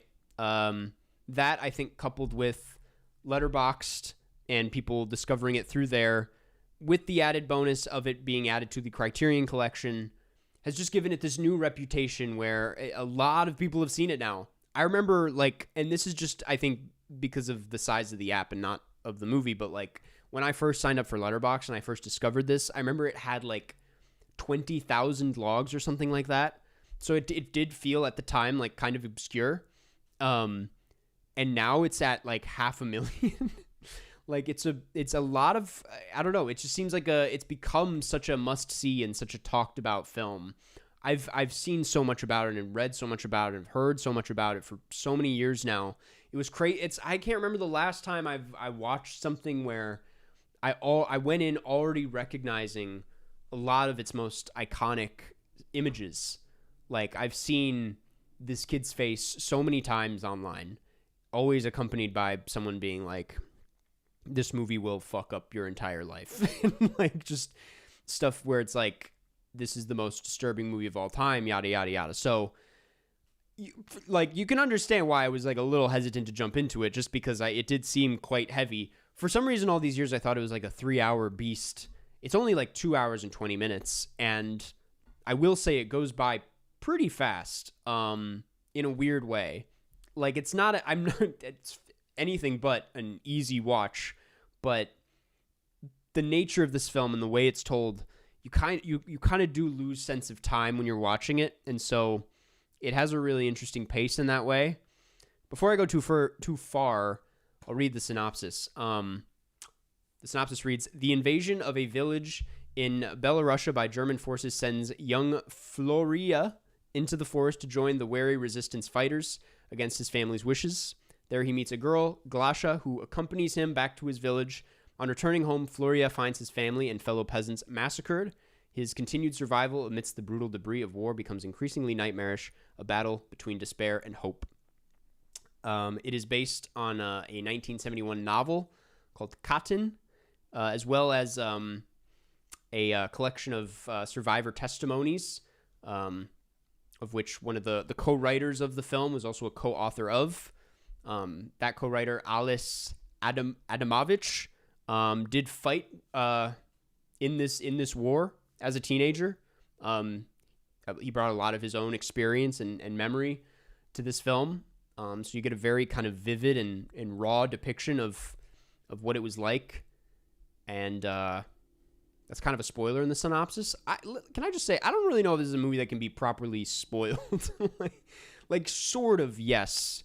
But like, I think what you're implying was the spoiler is like kind of already implied and obvious when watching. Like, you don't, I don't know. I disagree. Hey, Cars, could you give me a time that I could come back so I can avoid spoilers? On that note, yes. If you do want to avoid spoilers, we'll probably be done talking about this in like 15 to 20 minutes, if I had to guess. It's a bit of a tough one to talk about. I have no idea if I'll ramble about it or if I won't. So let's say 15 to 20 minutes. Yeah, spoiler alert, World War II happened. Do you know why the film titled this way? I do.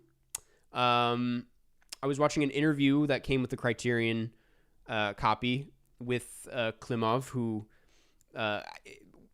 a little bit of background. This originally had a different title. It was originally called Kill Hitler, which is obviously a very kind of, I mean, I'll say it, kind of a beautiful title within the context of the film when you watch it. I think it's a really bold and like appropriate and striking title for this. It is the one thing that was changed, that he had to change. It originally, eventually got changed to Come and See, which I think is also a pretty beautiful title in my opinion. It's pronounced floor. Thank you. But yes, so a little bit of background. It took him a long time to make this film.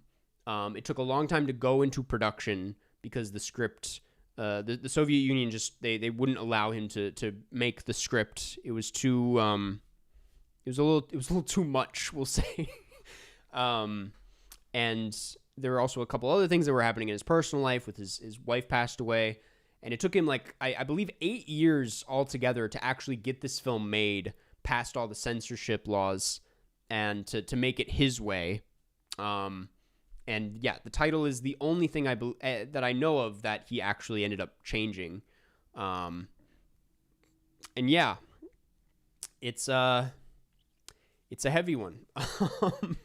What's really weird about this movie is that it's kind of a complicated. It's a simple movie, but like in the feeling it gives you is very simple. This is like pure rage and anger on film. This is like one of the, not to be hyperbolic, but I'm being genuine when I say I think this is like the angriest movie I think I've ever seen.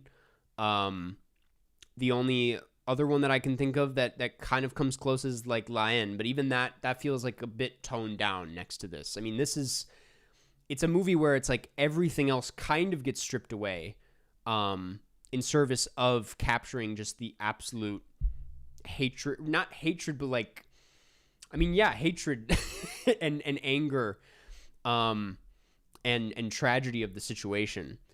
And, you know, you wonder how it's going to get there. I think like, especially when watching, this is going to be a stretch and just bear with me, but like earlier this month, I did a bit of a binge of Inarritu movies, who is a great filmmaker in my opinion and makes really beautiful movies, but also really leans into a misery in a lot of his work. And I think a big debate, an argument against his work is that it's just misery porn, or that he's just doing it to seem like he's saying profound and not saying anything in the process, but by showing something miserable, he comes across more profound than he is. I disagree. I've said it many times. I said it in the video. I disagree with that. But it's like, I think it's a valid complaint to have about someone like him. And all of that to say that you could say that this is like one of the most extremely miserable movies out there. I mean, it does not get much dirtier and much more punishing than this. And you kind of know that going into it, just, at least I did, given the nature of what this film is about and its reputation. But I think I do see it as more than that. And I'm not going to I don't know how to put into words how it's more than that, but I think it's full commitment to capturing that feeling of being there, what it feels like to be just this regular kid being introduced to this world of terror and death and to witness like a genocide basically in front of you is, I mean, it's horrifying. And I think the film is after just capturing that feeling as vividly as possible. Why it's after this, I think that is where it becomes like up to interpretation and where people kind of debate what this movie is actually about and what it's actually accomplishing.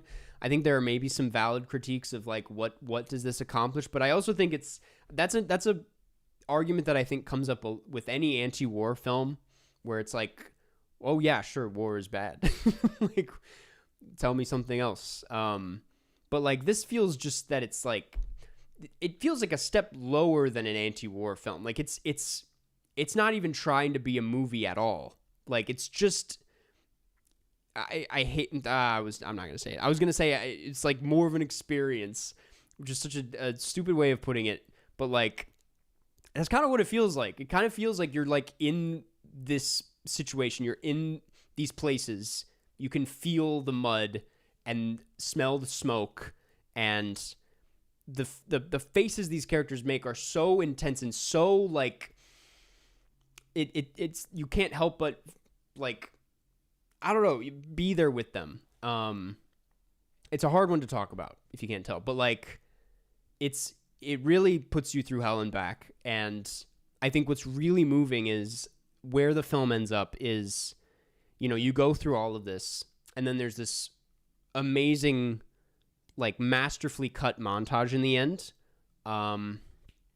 where the boy sees this portrait of Hitler and he's shooting the portrait while this like montage of different Hitler footage and him as a baby is playing, and it's very quick and loud and intense, and it feels like he's kind of like letting it out in a way. And geez, now I'm forgetting where I was going with this. But it's just that I feel like that is damn, where was I going with this? I got too swept up in that montage. I think it's a perfect way to end the movie, though. It's I think by cutting it back to reality, as part of this montage, or maybe it's like slightly before or slightly after, it shows you real footage of actual victims. And after putting you through hell and back, it basically shows you this and goes like, you know, this, like the actual footage, what actually happened doesn't even come close to how horrifying it actually was. It's just like a glimpse into real footage, and it is like deeply disturbing after everything you've seen. And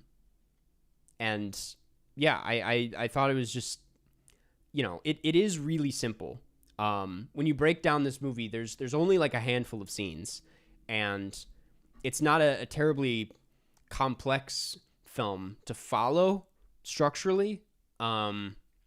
It's really, you're just watching one character kind of experience one thing after another, going deeper and deeper into hell, basically. And it's but at the same time, I think it gets there in a really interesting way. And yeah, it really surprised me how dark it got with it, because again, it's like I feel like I've seen movies like this. I've seen movies like obviously inspired by this. I think Schindler's List pulls a lot from this film, which I don't know if Spielberg's ever spoken about that, but like I think there's like a lot of homages to this film in that.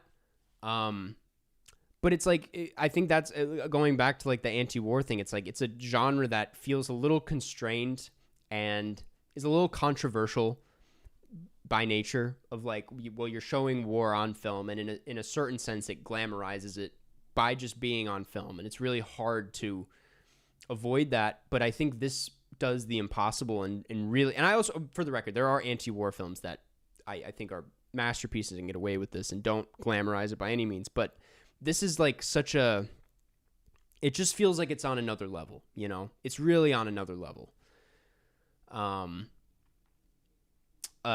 Yeah. Crazy movie. It's really, I was going to say, it leaves me with a bit of a complicated feeling in that it's just so beautifully told and shot.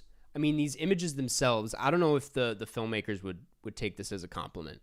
I'm sure it's maybe something they were a little aware of, but it's like, this is like one of the best looking movies I've ever seen. It is stunningly shot, and it's so like, it's weird because many of like my favorite shots in this film that I find absolutely beautiful are seriously tragic and kind of dangerous to pull off in real. Like the one of my favorite ones is when the kid is like crouching in the field and the bullets are flying over him.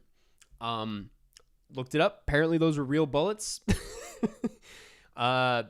which is crazy. Could have very well have died shooting that scene. That's not even the only scene. I feel like there's a lot of scenes in this movie that where they say they use real bullets, where the actors and the crew were put in real danger, which is crazy. But yeah, that happens to be like one of the most stunning scenes in the film. I mean, I was thinking that while watching it, I was like, I don't know how else they would do this. I don't know what that is, because obviously it's not like VFX or anything. And I was just like, I wonder how they pulled that off. There was really bullets. Like, that's crazy. But there's just a lot of scenes like that where I think it feels so moving and beautiful because the crew and the actors are really going through it while shooting it. There's like a serious level of commitment that is rare to see and can't really be done a lot of the time, but you really feel it. It was incredible. There are a handful of split diopters, which, I mean, those specifically, I think the split diopter shots were really stunning. They looked like actual, I mean, people throw this around all the time, but they looked like literal paintings. Just the way the lens was hitting that kid's, the wrinkles on his face and the color in his eye. It's just like, it's a really striking image. There's a lot of shots in here that I think are going to stay with me for a long time. I think one of the most disturbing was this image of it's, and I think this one stuck with me because it wasn't presented in a necessarily beautiful way, but the shot of the woman being like carried into the back of the truck near the end, and the truck driving off. There's something really disturbing about that one. Just, I think because the camera, it's not like a steady cam or anything. It's just, you're just kind of like watching it from afar very naturally, and insane. But the score is incredible. There's even early on, they kind of establish it very early on that it's going to be this like kind of ominous drone beneath everything. It kind of comes in during the title drop, which someone brought it up earlier. The title drop goes crazy in this film. I didn't realize that the title hadn't come up yet, and when it does, you're like, whoa, that's beautiful. But yeah, there's some really like subtle sound design here. I mean, they do a lot of stuff to put you in the heads of the characters. Like when his ears are ringing, you kind of the gunshots get drowned out and feel like they're far away, and that sounds really gimmicky when you describe it, but the way it plays out feels so real and is really well done.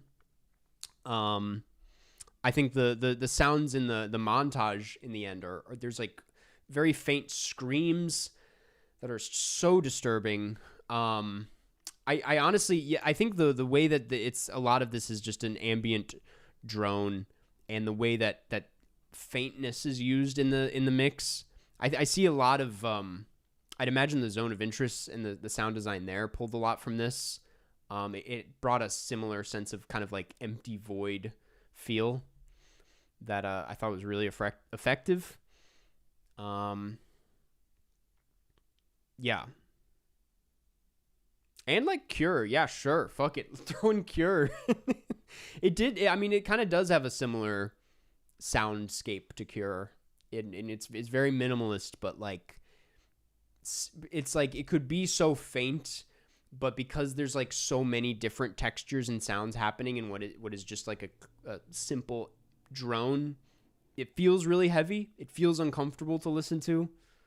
Talk about the performance. The main kid had never acted before. I did not know that he had never acted before. That's quite crazy. I did want to bring him up. Forgive me if I'm mispronouncing this, but Alexei Kravchenko? That can't be right. One of the best child performances I've ever seen. Like, easily. I don't know if I can think of a single other performance from a child that is on this level. I love how I specifically love just how warm he plays it, like how innocent he plays him at the beginning. you really just like he just plays a normal kid so well. It's really like horrifying the things he's able to do with his face and his eyes, man. I don't know. I've never seen like an actor. I mean, it's half of that is owed to him and half of that is owed to just the way they shoot this. But like, I don't know. I can't think of a lot of other straight down the barrel shots, or portraits where you just feel like they're looking right at you. Like you feel like the eyes are going past the camera and like looking deep into you. It's crazy. All the close-ups in this movie are just phenomenal. I think that's me. I doubt that's under discussed, but like as beautiful as like a lot of the lighting and landscapes are, like it's a lot of the face shots that really linger with you. But yeah, it's a weird movie to talk about. Because it's just there. I think a lot of the things to celebrate about it are how beautifully told it is and the beauty of it. And at the same time, it is like a really horrific and ugly film that does not really, I think you could argue that it even attempts to pull you out of it a little bit in the end with the Lacrimosa needle drop, which feels like, I mean, that's the other thing, that needle drop feels super played out and a little cliche in film, but this is one of those exceptions where it's like it can do whatever it wants at that point, and also like anything feels like it could, any piece of music could work. And I think playing something as iconic as that is, I think it kind of hammers home the idea that it's trying to pull you out of the sludge a little bit and proving that you can't. Like it's just, it feels like such a piece that's so reliable and yet in this context is still dark in its own way. Yeah, I thought this was phenomenal. I was thinking about it for a second, and I think this is undeniably a 5-star for me if we're talking star ratings. It's probably the best anti-war film I've ever seen. I can't imagine anything going deeper than this. I'd hope no film is able to go deeper than this, because it was a mood killer to put it lightly. Had to bail on my plans that night just because of how much this affected me. But I will say, it took me a really long time to watch this film, and people have been pushing me to watch it, and I can see why. Obviously, like, I think everyone should seek out this film. Everyone should watch this film. If you're interested in movies, if you're not, I think it's worth a watch by anybody.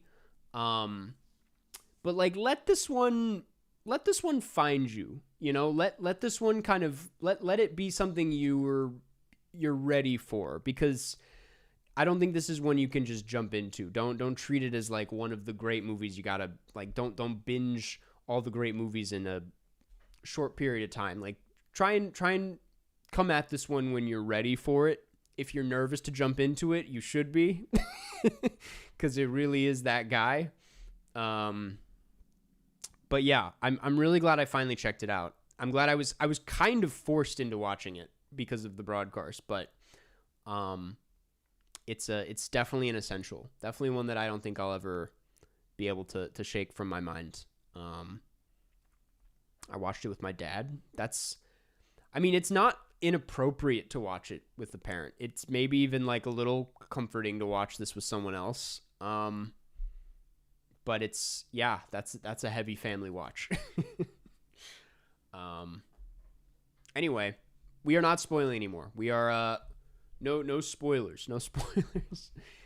We're wrapping it up. But 5 stars available on the Criterion channel if you want to check it out. There's also a great Roger Deakins interview on the copy of the Criterion disc if you happen to own it. Worth a watch.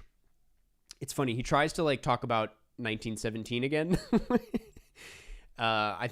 He probably used this as a reference to that film.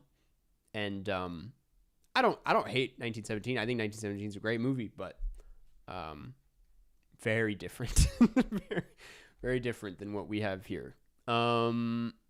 Anyway, thank you guys for voting on this one and for finally getting us to watch it. I hope you guys enjoyed the movie. Enjoyed is a weird word, but let's check in on the poll for next week. Oh my God. So nobody wants to watch Sullivan's Travels. 2% for Sullivan's Travels. What the hell? I thought that'd be a fun time. I feel like you guys didn't even look it up. I feel like no one did any research into that. Maybe you do want to watch Sullivan's Travels. You just don't know it yet. Sullivan's Travels, 2%. Altered States, 24%. Days of Thunder, 27%. Who's Afraid of Virginia Woolf, 47%. I think it's going to be Virginia Woolf at this point. Yeah, we'll check in on that at the end of the stream. Would you ever rewatch it? I would. If we're speaking on Come and See, I would rewatch it. Yeah, with some time, obviously. I would love to see it in a theater. I think that would be really. That is what's strange about it, is like, for as hellish as it is, I would revisit it just to see, knowing how I felt and knowing what I'm getting. I think I would engage with it in a different way, maybe in a closer way that I'd be super open to. Yeah, I'd love to revisit this one. One day. Okay, I think it's time to play CineNerdle. Or CineNerdle, sorry. It's been so long. It's been a long time since we've gotten into this game. I forget if I've done the new win condition yet. But let's switch over. Is it Elim Kilmov's best film? I forgot to bring this up. Interesting thing about him, it is by no means his only film, or his only accessible movie. There is another film of his on Criterion. I have not seen anything else. He doesn't have a super long filmography. This is by far his most iconic and famous and celebrated, of course, but I think it's really, actually, the drop off is crazy. He has other work that's on there, and yet Letterboxd, at least the people on Letterboxd, have not gone any further. But I would be curious to check out what his other work looks like next to this, because this feels very singular and like, it would be an interesting body of work to go through. But yeah, is it in your top 100, and where does it rank among broadcast films? It is. It's a little early, but probably in the top 100, sure. As far as broadcast films, also a tricky question. Hard to compare it, but thinking of like other 5-star films in the broadcast list, I think I have just a real soft spot for Dog Day Afternoon. These are very different movies, but yeah, I gotta think about that. It's near the top. I'll say that much. Okay. Let's transition into game time. It's proper game time.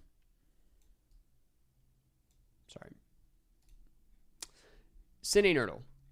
We tried Assemble that other day. It wasn't super fun, but I am going to do the other puzzles. Starting with the critical.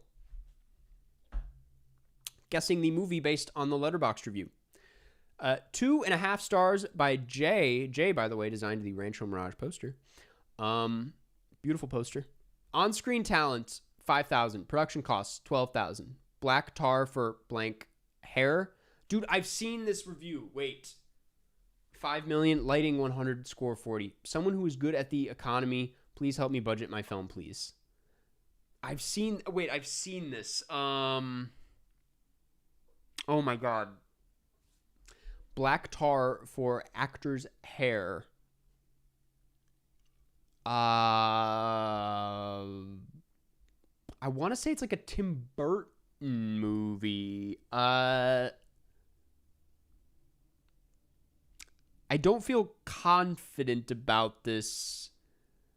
I don't think it wouldn't be Edward. No, of course not. Of course. I was going to say like Hairspray 2007. Should I still do Hairspray 2000? No, because score wouldn't be 40. Okay, this literally does not help me at all. Should I skip ahead now? These short reviews are tough, man.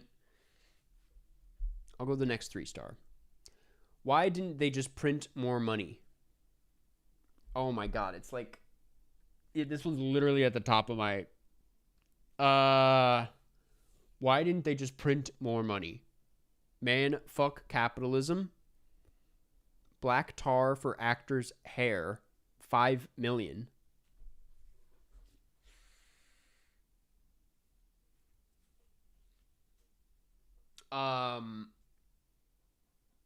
Oh my god.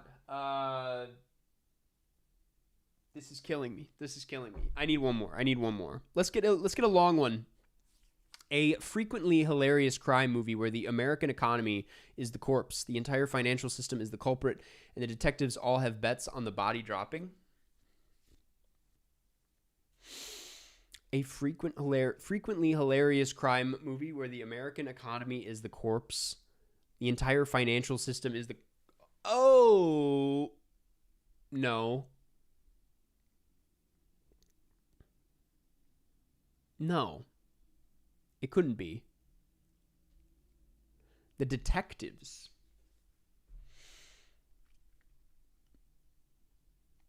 Am I insane? Okay, I was going to say Wolf of Wall Street, but I was like, I don't want to... I feel like that's it's not Wolf of Wall Street. Why didn't they just print more money? Let's go a step further. Requiring actor in a bubble bath to explain... Okay, it's The Big Short. Dude, I thought for a second, but I was like, that doesn't make sense to me for some reason. I was like, I don't remember black tar for actors' hair. Who could that be? Ryan Gosling, of course. It's The Big Short. Margot Robbie in the bathtub, iconic scene. All right. Let's do the burgle. Army, burn, Egypt, German, gold, mine, plane, rival, spirit. Army, burn, Egypt, German, gold, mine, plane, rival, spirit. Raiders of the Lost Ark. I don't think that's ever happened. I don't think that's ever happened to me. First try 100% on the burgle. Are you kidding me? It's going to be a good day.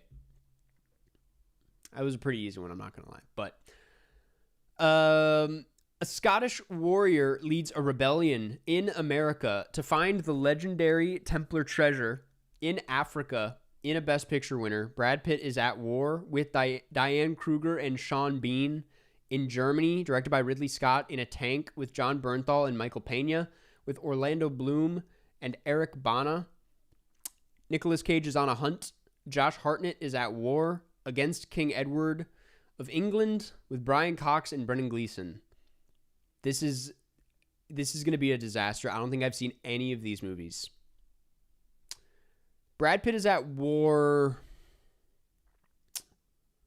in America. I'm assuming that's American Sniper, but I actually haven't seen it. In a tank? Where's he at war in that movie?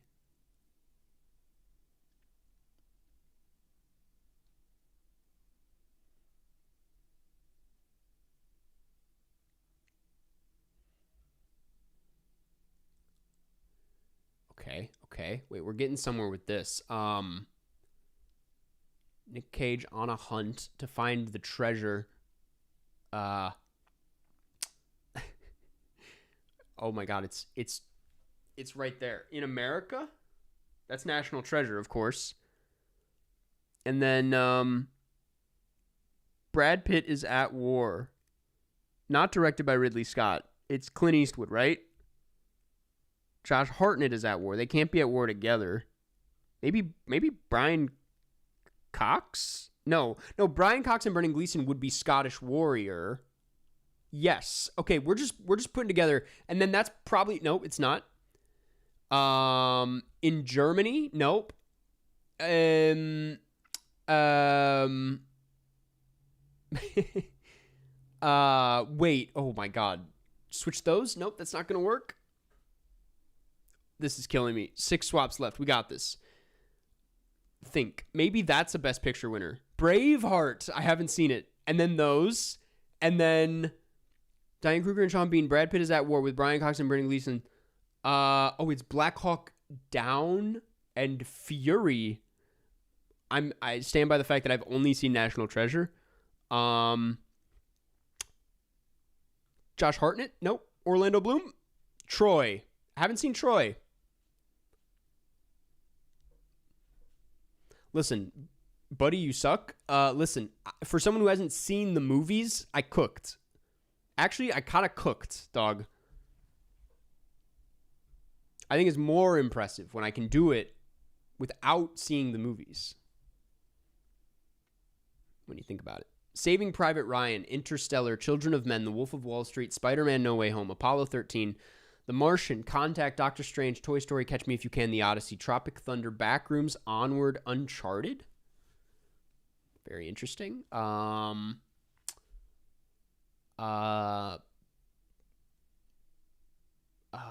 Okay, Catch Me If You Can, Toy Story. We're talking Tom Hanks, Saving Private Ryan, and Apollo 13. And then we have The Odyssey, The Martian. No. The Odyssey, Onward, Uncharted, Spider-Man No Way Home, that's Tom Holland. And then I bet it's going to be it's what is it? Interstellar. Was he in Apollo 13 or Catch Me If You Can? He was in Saving Private Ryan. And then we have something I don't know. Interstellar, The Wolf of Wall Street.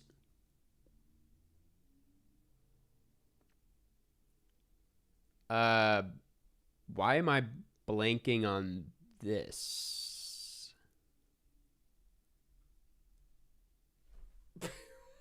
What?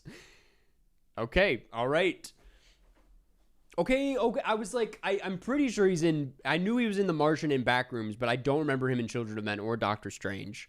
Matthew McConaughey, I don't remember in Tropic Thunder. I haven't seen Contact. That one was pretty easy, I'm not gonna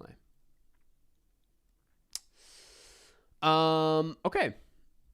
I say we do some battles. Start things off with Hot Fuzz Fan.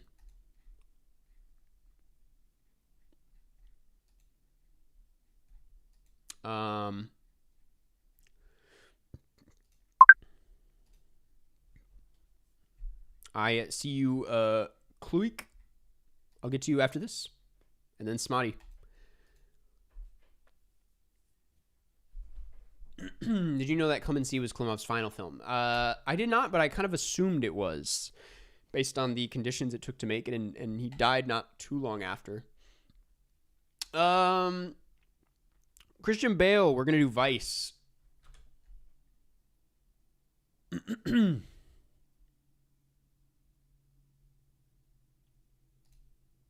Out of the Furnace. The Fighter.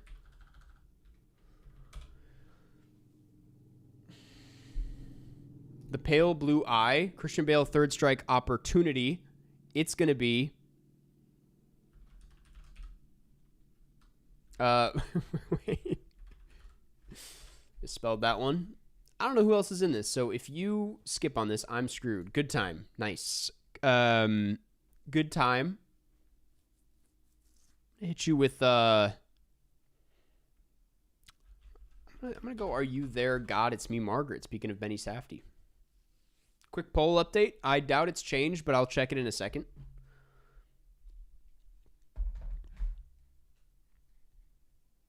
You wouldn't say Scott Pilgrim is his best, John? I feel like you're one of the biggest Scott Pilgrim fans I know.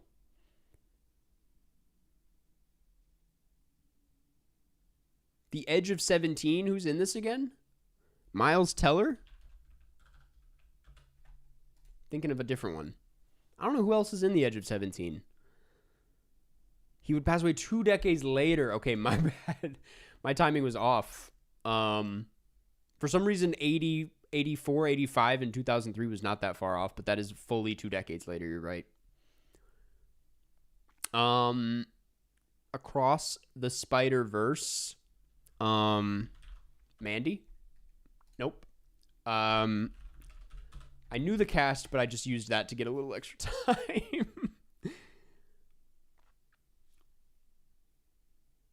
I think Hot Fuzz is just a better constructed movie, incredibly tight screenplay. That is true. That is true. I need to I haven't seen that in maybe over a decade. Jack O'Connell, speaking of Jack O'Connell, what else is he in? 28 Years Later, The Bone Temple. I know that. You guys act like I don't know Jack O'Connell. I know Jack O'Connell. He just kind of has a forgettable face, in my opinion. Ray Fiennes. Wasn't he in something called like Dog 2022? No, that's Channing Tatum. Ray Fiennes, Conclave. Or no, The English Patient.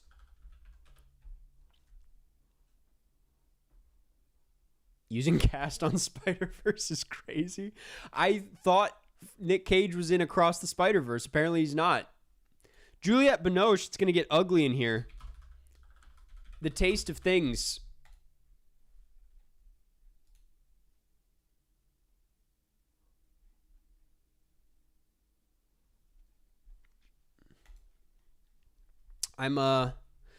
Okay. All right. You really did it this time. I don't know where we are. It worked. It worked. You just spam enough French and you get there.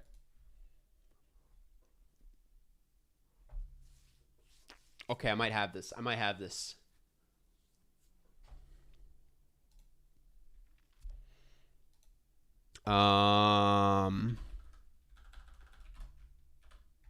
Oh, that's not her.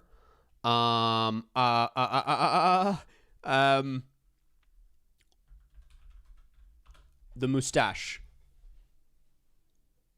You guys should look up the synopsis for this movie on Letterboxd right now.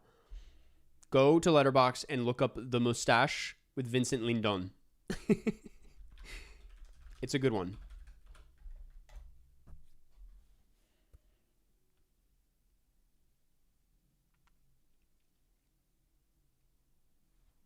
France. Léa Seydoux.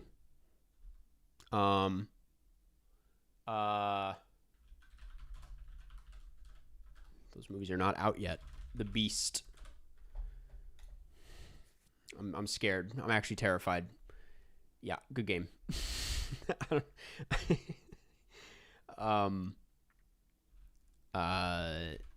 Obviously not going to be this. Silent Friend. What the fuck is Silent Friend? I don't know. I don't know Silent Friend. Good game. Well played. You got me with that, Léa Seydoux. Okay. Click. Watch listed The Mustache. Many do. Many read that synopsis and go, that's going in the watch list. I'm putting that in the watch list. It's a good one. I haven't seen it, but it looks interesting. Driving Miss Daisy. You need Norway. I need Mexico. Hans Zimmer. We're going to go Boss Baby for a start.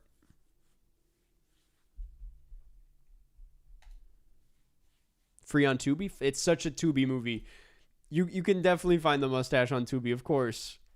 The Cat in the Hat. Oh, brother, really? Really?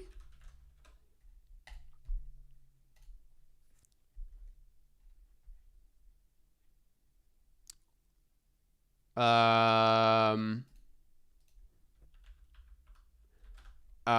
was I thinking? No. That's okay. That's okay. Will Poulter. We're going to go Warfare. Watching the new Cat in the Hat? I'm definitely going to see it, yeah. Um, I think it's a movie for children, but yeah, I'll see it. Okay. I need either Guillermo del Toro.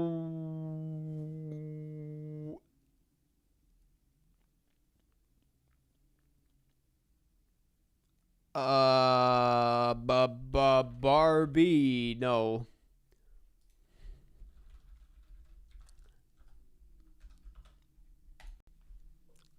Not good.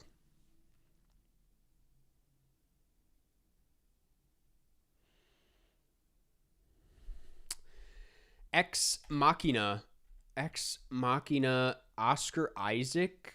Has he ever worked with Guillermo del Toro? Yeah. In a little movie called Frankenstein.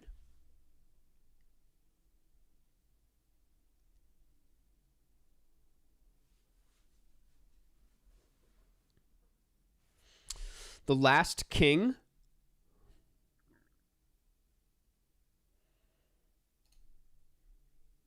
Yeah, I'm going to reset on that one. I'm going to get the fuck out of there. My Little Pony, the movie. Liev Schreiber is in just about everything. Has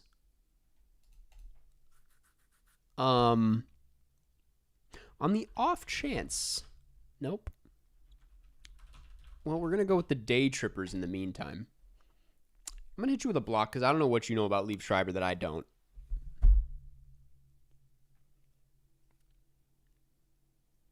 Scream. Scream. Um. Fuck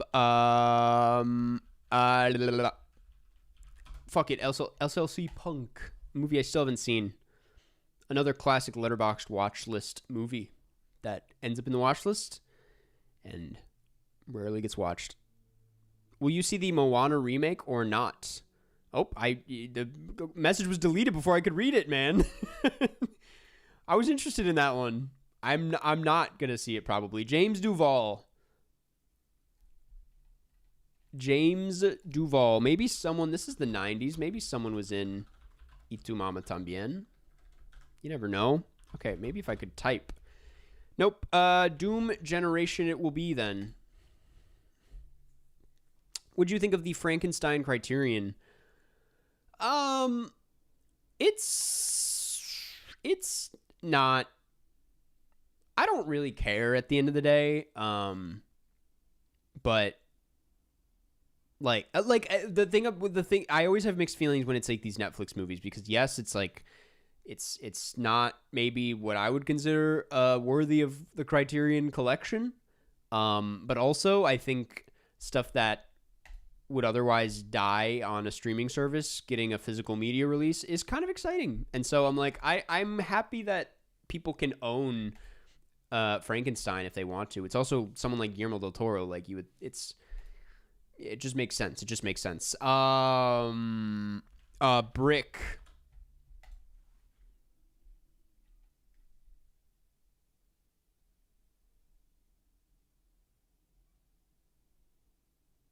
Do you think the new Iraqi will be any good? I think it's gonna be fun. I don't know what my expectations are. I've heard a lot of just 3.5s out of the people I trust and know. Joseph Gordon-Levitt, Third Strike Opportunity, The Man. What's it called? Man on Wire. The Man on the Wire. The Wire Man. The Wire. Don John.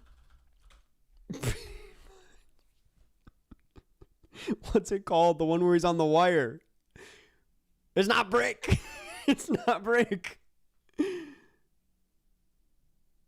The Walk. The Walk, of course. Of course it's The Walk. Man on Wire. I thought it was called Man on Wire or something. Scarlett Johansson. Eleanor the Great.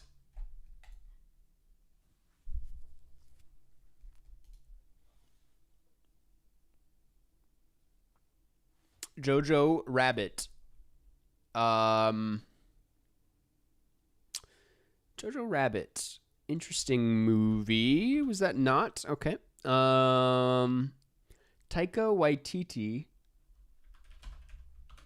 On the off chance. Okay, never mind. I'm going to block that one.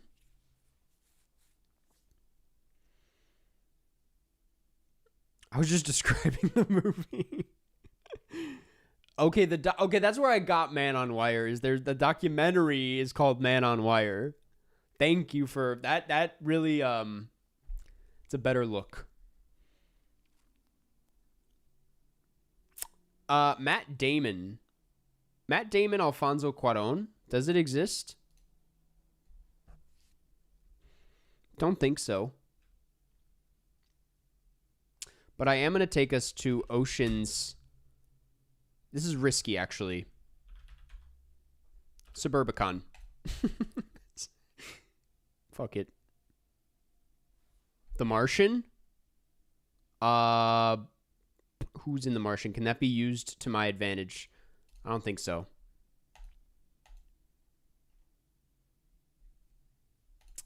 Defiance. Daniel Craig. Queer.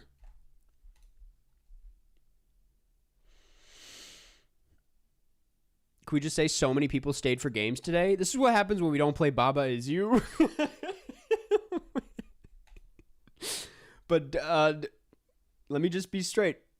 We will be playing next week.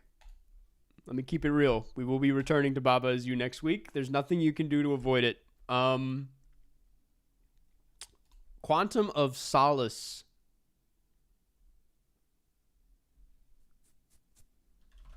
It's going to be Dr. No.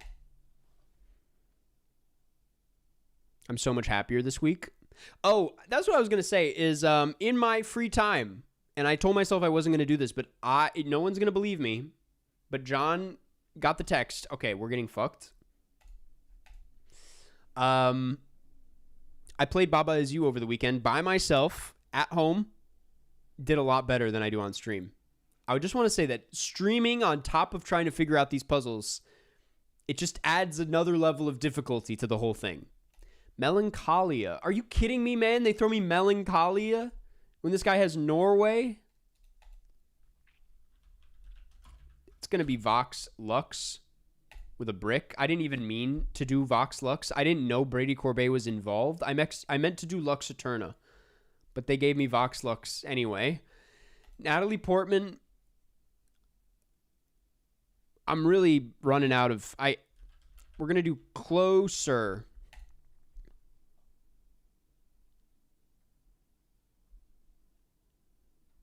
Breaking Bad or Better Call Saul? Well, I've seen Breaking Bad all the way through probably like 7 times. Better Call Saul I have yet to finish, but I heard it's really good. If Baba Is You has no defenders, I am dead. True, man, true. Mother Couch. What do you know about Mother Couch? Should have saved that one for the third strike. Also, pretty sure the director might be Scandinavian, so this is bad. Okay, Ewan McGregor, third strike opportunity. It's gonna be robots.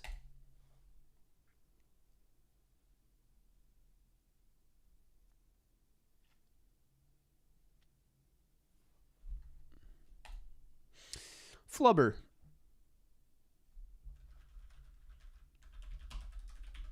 World according to Garp.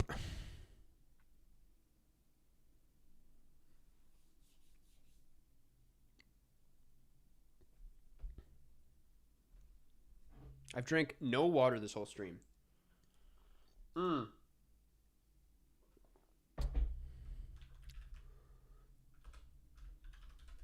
about Gravity? Nope.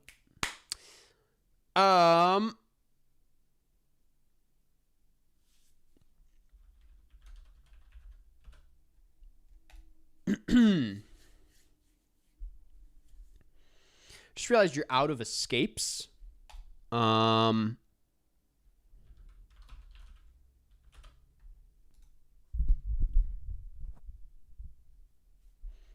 do have skips. Hydration break.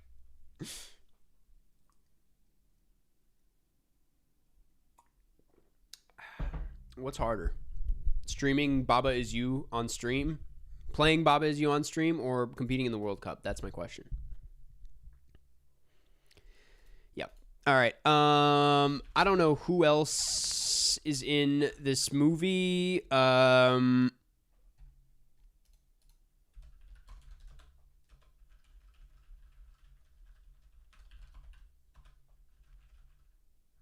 already do movie 43?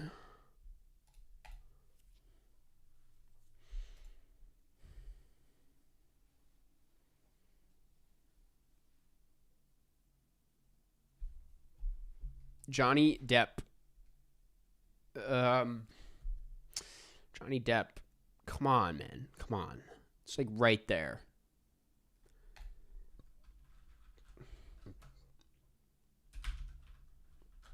I don't know if I want to be here.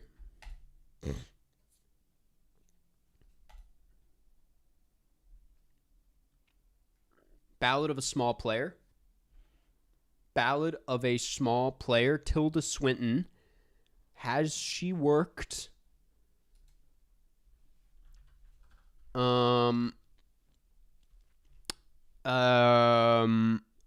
Minority Report.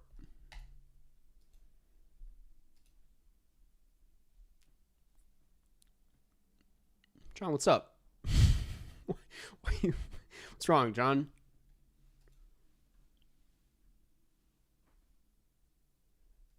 Paul?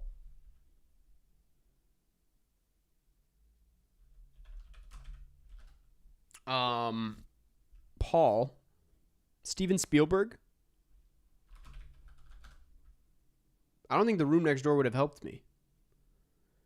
Oh, the Behemoth trailer is like one of my favorite things I've seen in a long time. That's one of my most anticipated of the year. Shout out, John. Of course, yeah. That's all you needed to say. I got the Succession box set the other day and have just been binging it. That's a good way to spend your time. I'm about due for a Succession rewatch now that I think about it. It's been enough time where I'm ready to hop back in. The Adventures of Tintin. Tintin and the Blue Oranges. Tintin and the Mystery of the Golden Fleece. Tintin and the Temple of the Sun. What do you mean? What do you mean?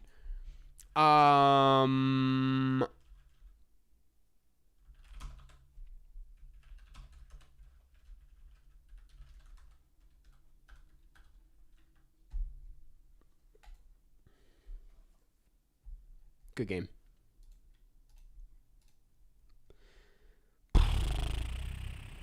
Moth in the Sky, I'll play you first. I can't remember who was first, but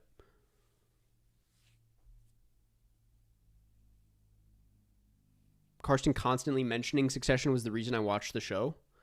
See, you annoy people enough and it works. You can get what you want. Unless you're in chat, in which case, if the more you annoy me, the more John is likely to block you.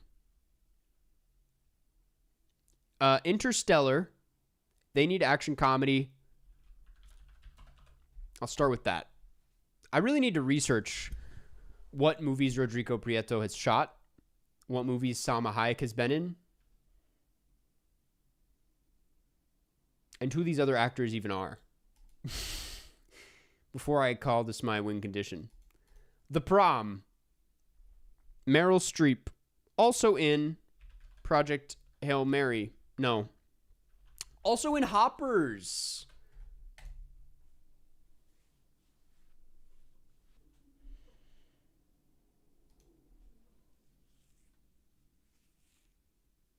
I'm seeing Tony tonight, by the way. I'm very excited. I just remembered that. And it has been something I've been looking forward to all week.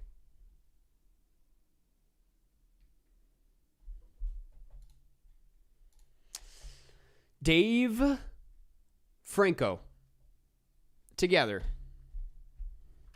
The Rental. One of the most forgettable movies of all time.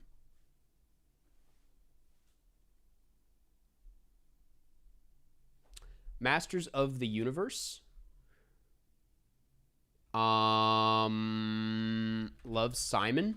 That's not the same guy. I've made this mistake before. Jared Leto, Dallas Buyers Club.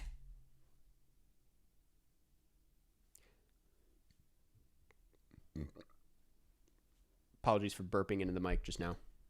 My bad. Do you think Dominic Sessa shows promise in the long run as an actor? Just in general? Of course. Yeah, are you kidding me? We love Dominic Sessa in this house. Anaconda. Jack Black. King Kong.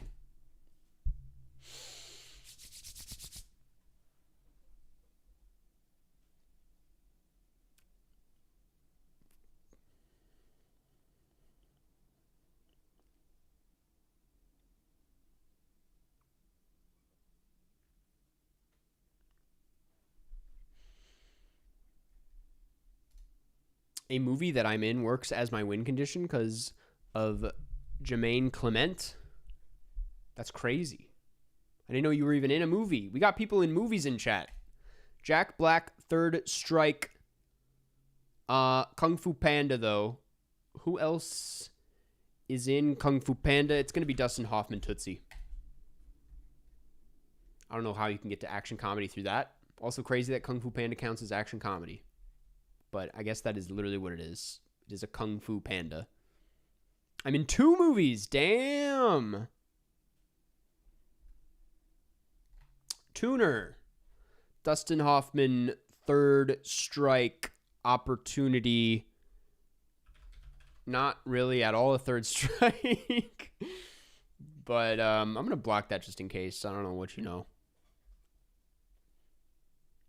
What is a good Dustin Hoffman?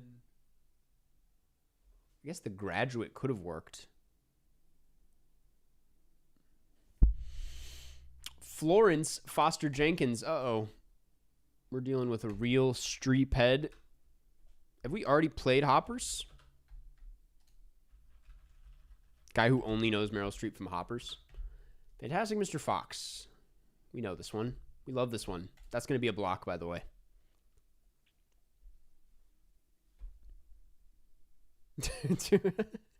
Tuner mention. I gotta see Tuner. That I'm more excited about than anything else on my ketchup list. I'm like that one I think I'm gonna like. Not to say I'm not. I don't think I'm gonna like the others. George Clooney, Gravity. We're on the board. We are on the board with a block just to be safe. We have wasted our blocks, but that's fine.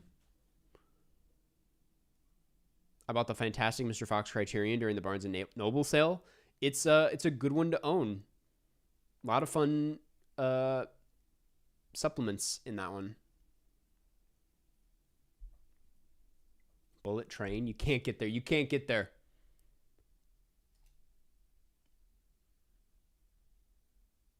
Minions.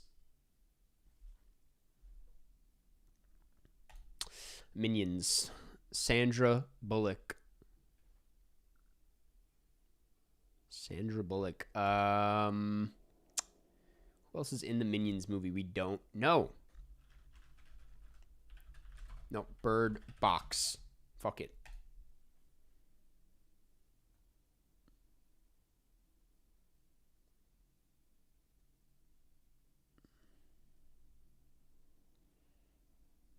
Who's Afraid of Virginia Woolf at 49%? That's crazy. Oh, I forgot. Okay. Melissa McCarthy. We're in action comedy hell right now. But I'm gonna run Tammy.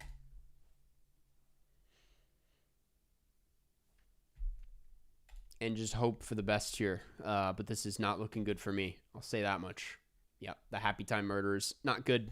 Not good. Melissa McCarthy. One more. We just need one more. It's gonna be Spy. Probably the action comedy. Probably the best Melissa McCarthy movie I can think of off the top of my head. Good movie. Escape. I don't know if they can actually get to action comedy from here. I wanted to see if I could strand them a little bit. Yeah, see, look at that. Look at that. Rose Byrne. If I had legs, I'd escape.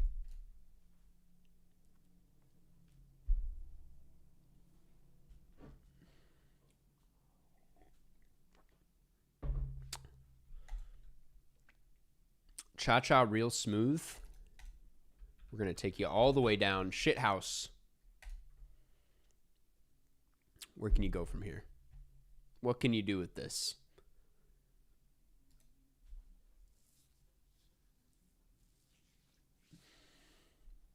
You can't get out of Cooper Rafe. Once you end up in Shithouse. There is an out, actually. I will say there is an out. It's pretty good. Civil War. Civil War. I'll go Men.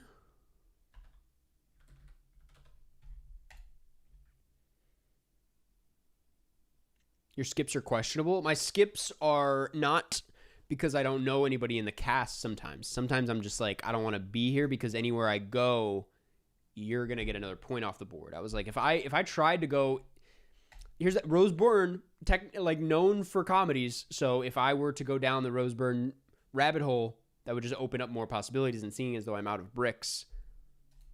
Jesse Buckley. Wicked Little Letters. Brother didn't know about Dylan Jalula. No, exactly. That was the connection.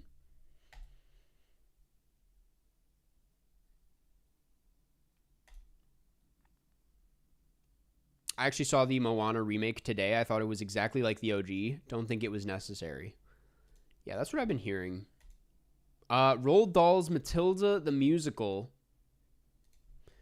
We'll go as far as we can go here with Roald Dahl, I suppose. James and the Giant Peach. Roald Dahl not known for his action comedies, is he? The BFG.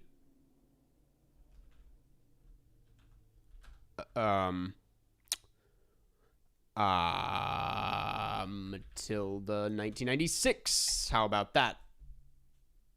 I really hope that Danny DeVito isn't in any action comedies. I'm going to rush that in case you heard that on chat.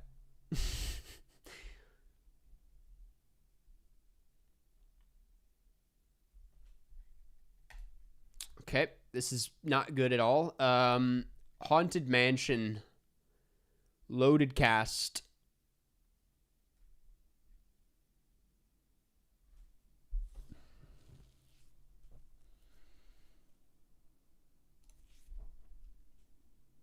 I'm going to escape. It made a lot of sense.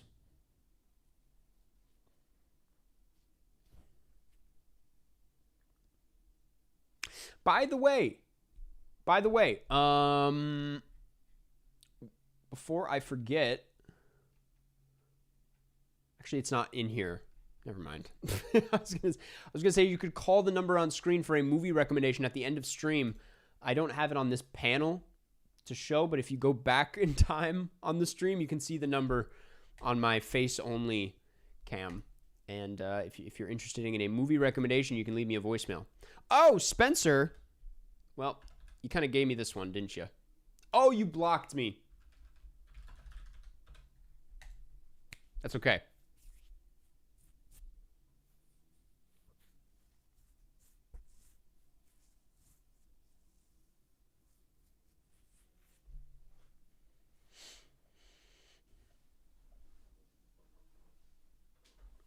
Jackie. We got there. I just need one more film. I could choose from Guillermo del Toro, Iñárritu, Tick, Tick, Boom. We might have this. Let's just play this very safe. Andrew Garfield.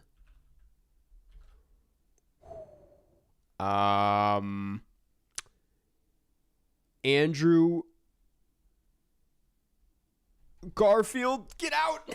I couldn't do it. I didn't want to risk it. But now we're in Robin Williams action comedy and it's over. I should have just done Hamilton. Oh my God. I was overthinking it because I was like, I'm pretty sure Rodrigo Prieto shot Silence, but I couldn't go silence because of the brick. So I was like, I need to do an Andrew Garfield movie that would cause him to play another Andrew Garfield movie, and I couldn't think of anything. Mrs. Doubtfire.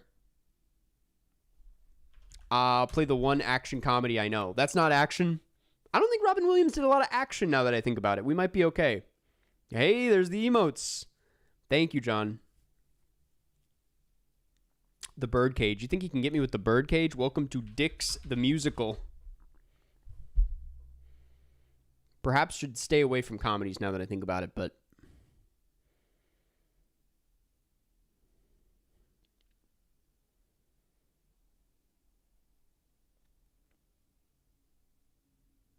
Is Jumanji action comedy? Mean Girls. What the fuck? Megan Thee Stallion connection. I didn't see that coming at all. Maybe one person in this was in Guillermo del Toro's Pinocchio. Nope. Tina Fey, Baby Mama.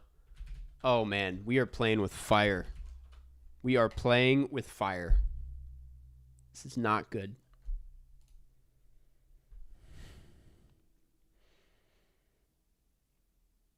Soul. We're still alive. We're still alive. Soul. Trent Reznor, Atticus Ross.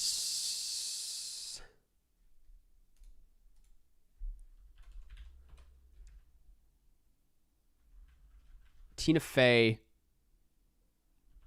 We'll play Mean Girls 2004. We'll play Mean Girls 2004. That's not bad. That's not a bad play.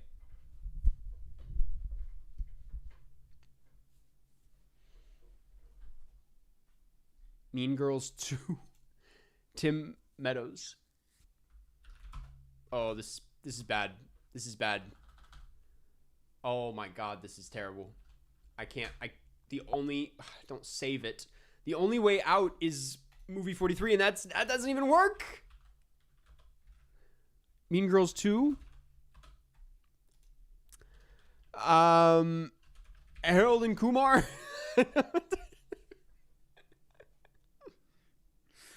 Oh my god. Good game. I don't think listen, I should have been more locked in early on. That was hard. That was real hard.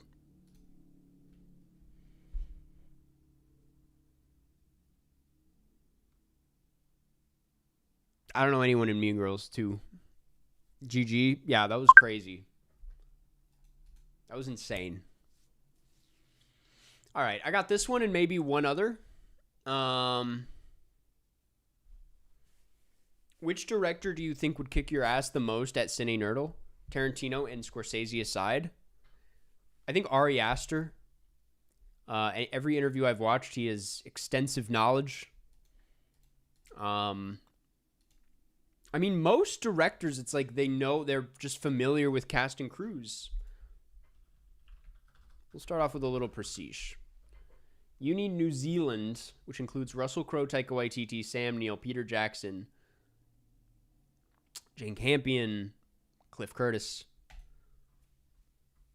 Sean Baker. Him too, probably. Sean Baker especially because he, I think, is more... based on his Letterboxd activity, it's like he'll watch lowbrow shit and like he knows every corner of where to go. The Sheep Detectives, Cat Person, a movie nobody saw. I don't know if Tarantino would like be entirely caught up with like new releases is the thing, you know? Maybe I'm doubting him.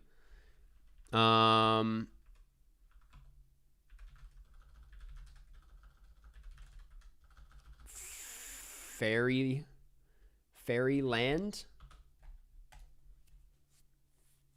Yeah, I know my Amelia Jones. What the fuck is Cat Person? Exactly. Oh my god. What a funny one. Running Man. Please don't destroy movie. Ooh, this is crazy. See, I needed to warm up. Now I'm playing in the way I'm meant to play. If I had legs, I'd kick you. Conan O'Brien? ASAP Rocky?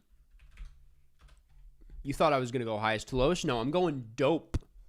2015. A movie where, when I went to see this with my friends in high school, got to the theater, realized my wallet was missing. Looked for it for a week straight. Not a good memory with this movie. I'm watching stream on my new TV, and Carson, you are so bright with HDR on. Is my face as red as it usually is? You couldn't get out of Dope. Couldn't. Okay, caught stealing.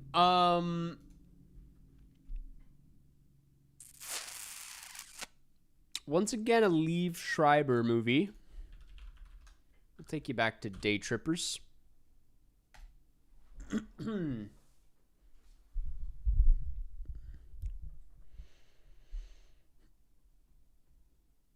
The Lovely Bones, Stanley Tucci. Yeah, I'm going to reset on that. Not going to play with that one.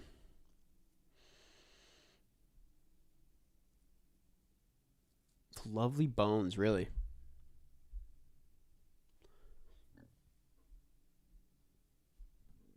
The Rocker. Rainn Wilson. Rainn Wilson. Who the hell is that? Is that Jack Black? No, that's Rainn Wilson. What else has Rainn Wilson been on? No. I'm out of there. I'm out of there, man. I don't want to play with Rainn Wilson.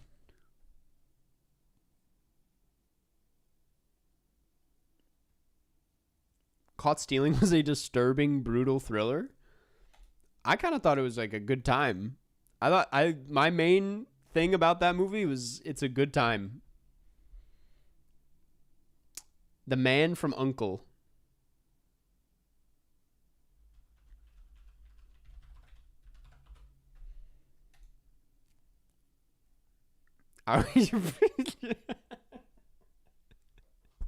I was going to guess The Office, the movie, if it existed.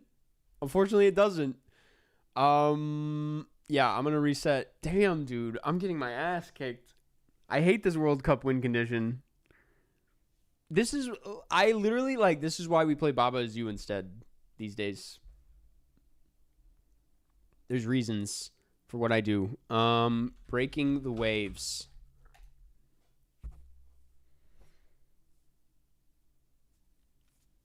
Thor Love and Thunder, dude. What the hell, man? I'll continue this one. I will continue this one. Thor Love and Thunder. Surely.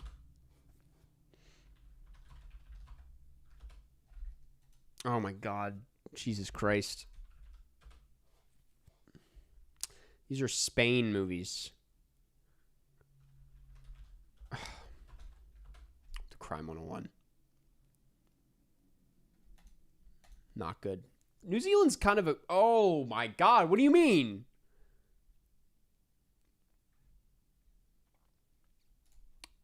Let's get out of there. Your win condition sucks. It's not as good as I thought it was. I thought it was much easier to get to like Pinocchio or an Iñárritu movie, but it's tough. Jesse Eisenberg. Sasquatch Sunset.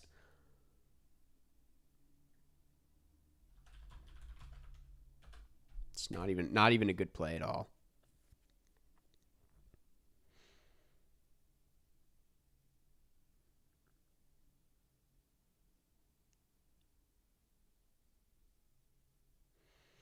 I want them to bring back like 2026 movies, you know? That's where I like really come alive. What the hell is the double, dog? Jesus, man. I bet it's just Jesse Eisenberg playing two people. If I had to guess what that movie is, I've never seen it.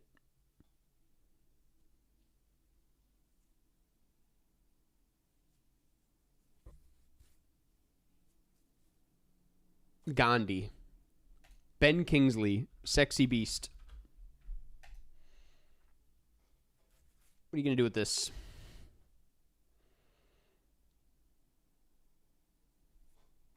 Ender's Game.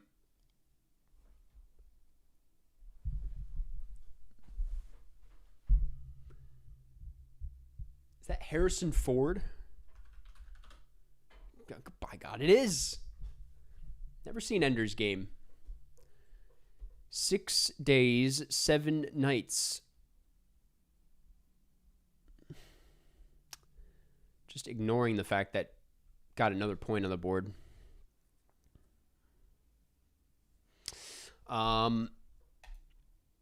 This is a shame. This is really a shame. It's not very good. That's what I've heard. Boogie Nights. Let's do something here. Let's do something with Boogie Nights. Mark Wahlberg, William H. Macy, Philip Seymour Hoffman, Julianne Moore. Julianne Moore had to... is nobody... Someone's in Pinocchio. Nobody's in Pinocchio? Fargo.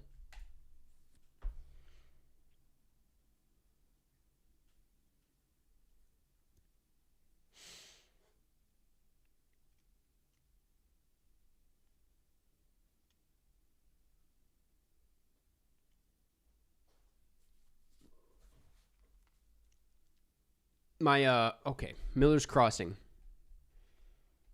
Joel Coen, Ethan Coen. A Coen brother with anybody in it, I don't think it actually exists.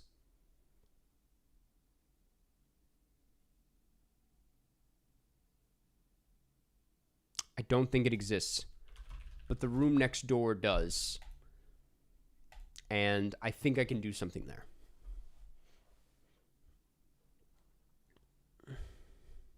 The tier list is finished, yes. I'm sorry to say. Problemista.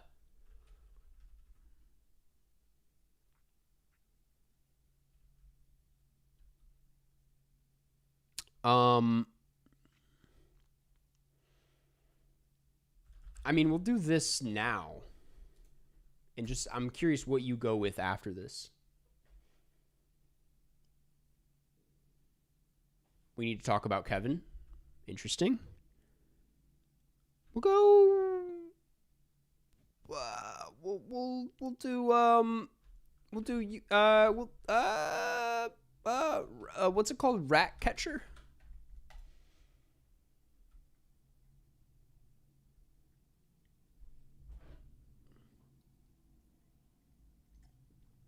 Die, My Love. What is this movie called?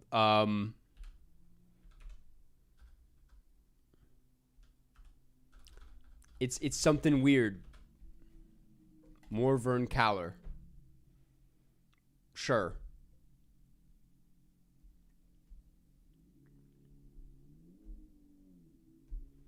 The Odyssey. Motherfucker.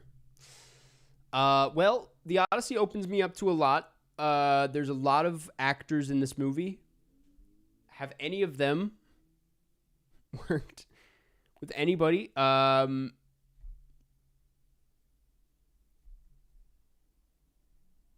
Surely John Bernthal. Okay.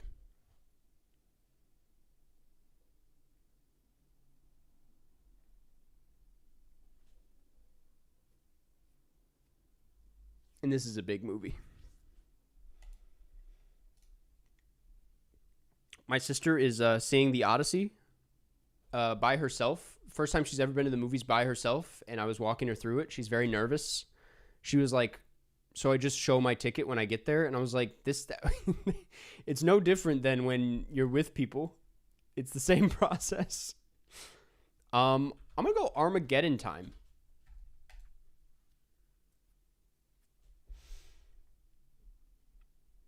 Mia Goth, dog. Oh my God, I forgot about Mia Goth, man. For the second time this stream. Well, that was fun. Yeah, that was a brutal match. Thundercurl, I'm very sorry, but I am gonna call it here today. I'm gonna move into the call-ins, but I will be returning next week where we will be doing the same thing. Okay, let's wrap things up. I'm gonna take some calls, and after that, we will. My earbud fell off. Well, we'll have to do without. After that, we will decide on the poll. Let's check in on these calls. If you didn't know, every week you can call this number on screen and leave me a voicemail asking for a movie recommendation based on your top 4 or whatever you're looking for. Doesn't matter. This week, this is what we have.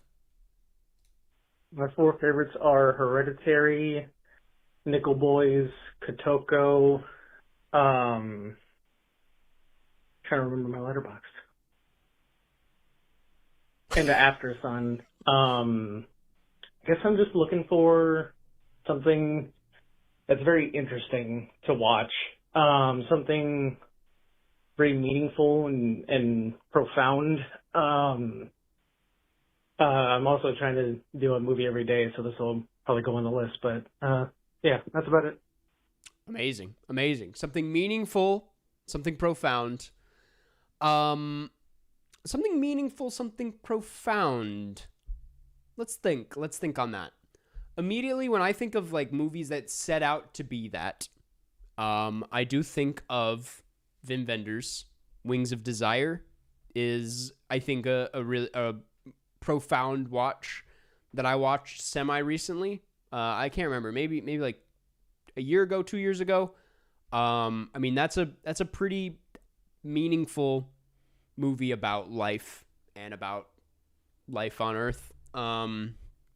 So I would definitely recommend Wings of Desire if you haven't seen it yet. It goes a bit heavier than something like Perfect Days or Paris, Texas.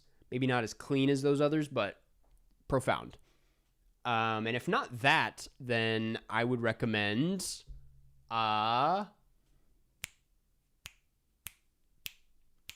you know what? Just because I recently watched it and I don't think a lot of people have seen it, I am going to recommend the Iñárritu movie Beautiful. It's a recent watch for me, so it's right there in the mind, but not a lot of people have actually watched this one of his, and I know it was poorly received when it came out, and it might not have the best reputation, but I think it's worth a watch, and I think it has that profound feel that you're looking for. So, yeah, check out Beautiful or Wings of Desire. Let's hit this next one. Hello, my 4 favorites are First Reformed, Paul Schrader, Banger. Cure, Banger. Yoshi Kurosawa, Nowhere, Jesus Greg Araki, Christ. and Demon Lover Still haven't by seen it. Olivier Assayas. Thank you. All right. Yeah, you're that kind of guy. This is very much a kind of guy. You know, I'm gonna go with something kind of in line with these. That is, I mean, Robert Bresson is your guy. If you haven't checked him out already, I think you would like Robert Bresson, specifically, Alhazard Balthazar, the donkey one. It is a miserable watch. Alhazard, Auhasard, Balthazar. It's a sad one. It's a sad French donkey movie, but it's like what you are into based on these. I'm also going to recommend this one Japanese film I watched earlier this year that kind of blew me away. That is like a bit of an experimental one, but like a really neat film called Mirrored Mind, from 2005. I believe it's on YouTube. Mirrored Mind, by Gakuryu Ishii. It has a sort of similar slow, still, but like kind of dissociative horror to it that Cure also has. I mean, it gets real in your head, and it's like a little over an hour. It's a pretty short movie, but definitely check that one out. I think you would be your speed. All right, let's finish off with this one. Just came in. Hey, Cars. I was wondering if you can recommend me another movie. I've seen a lot. Here I in was my gonna say, I feel like I hear this voice all the time. movie is the Human Condition trilogy by Kobayashi. Uh-huh. It's Heroic Purgatory by Yoshiki Yoshida. Okay. And also a very underrated movie, which is Elephant City Stood by Hubo.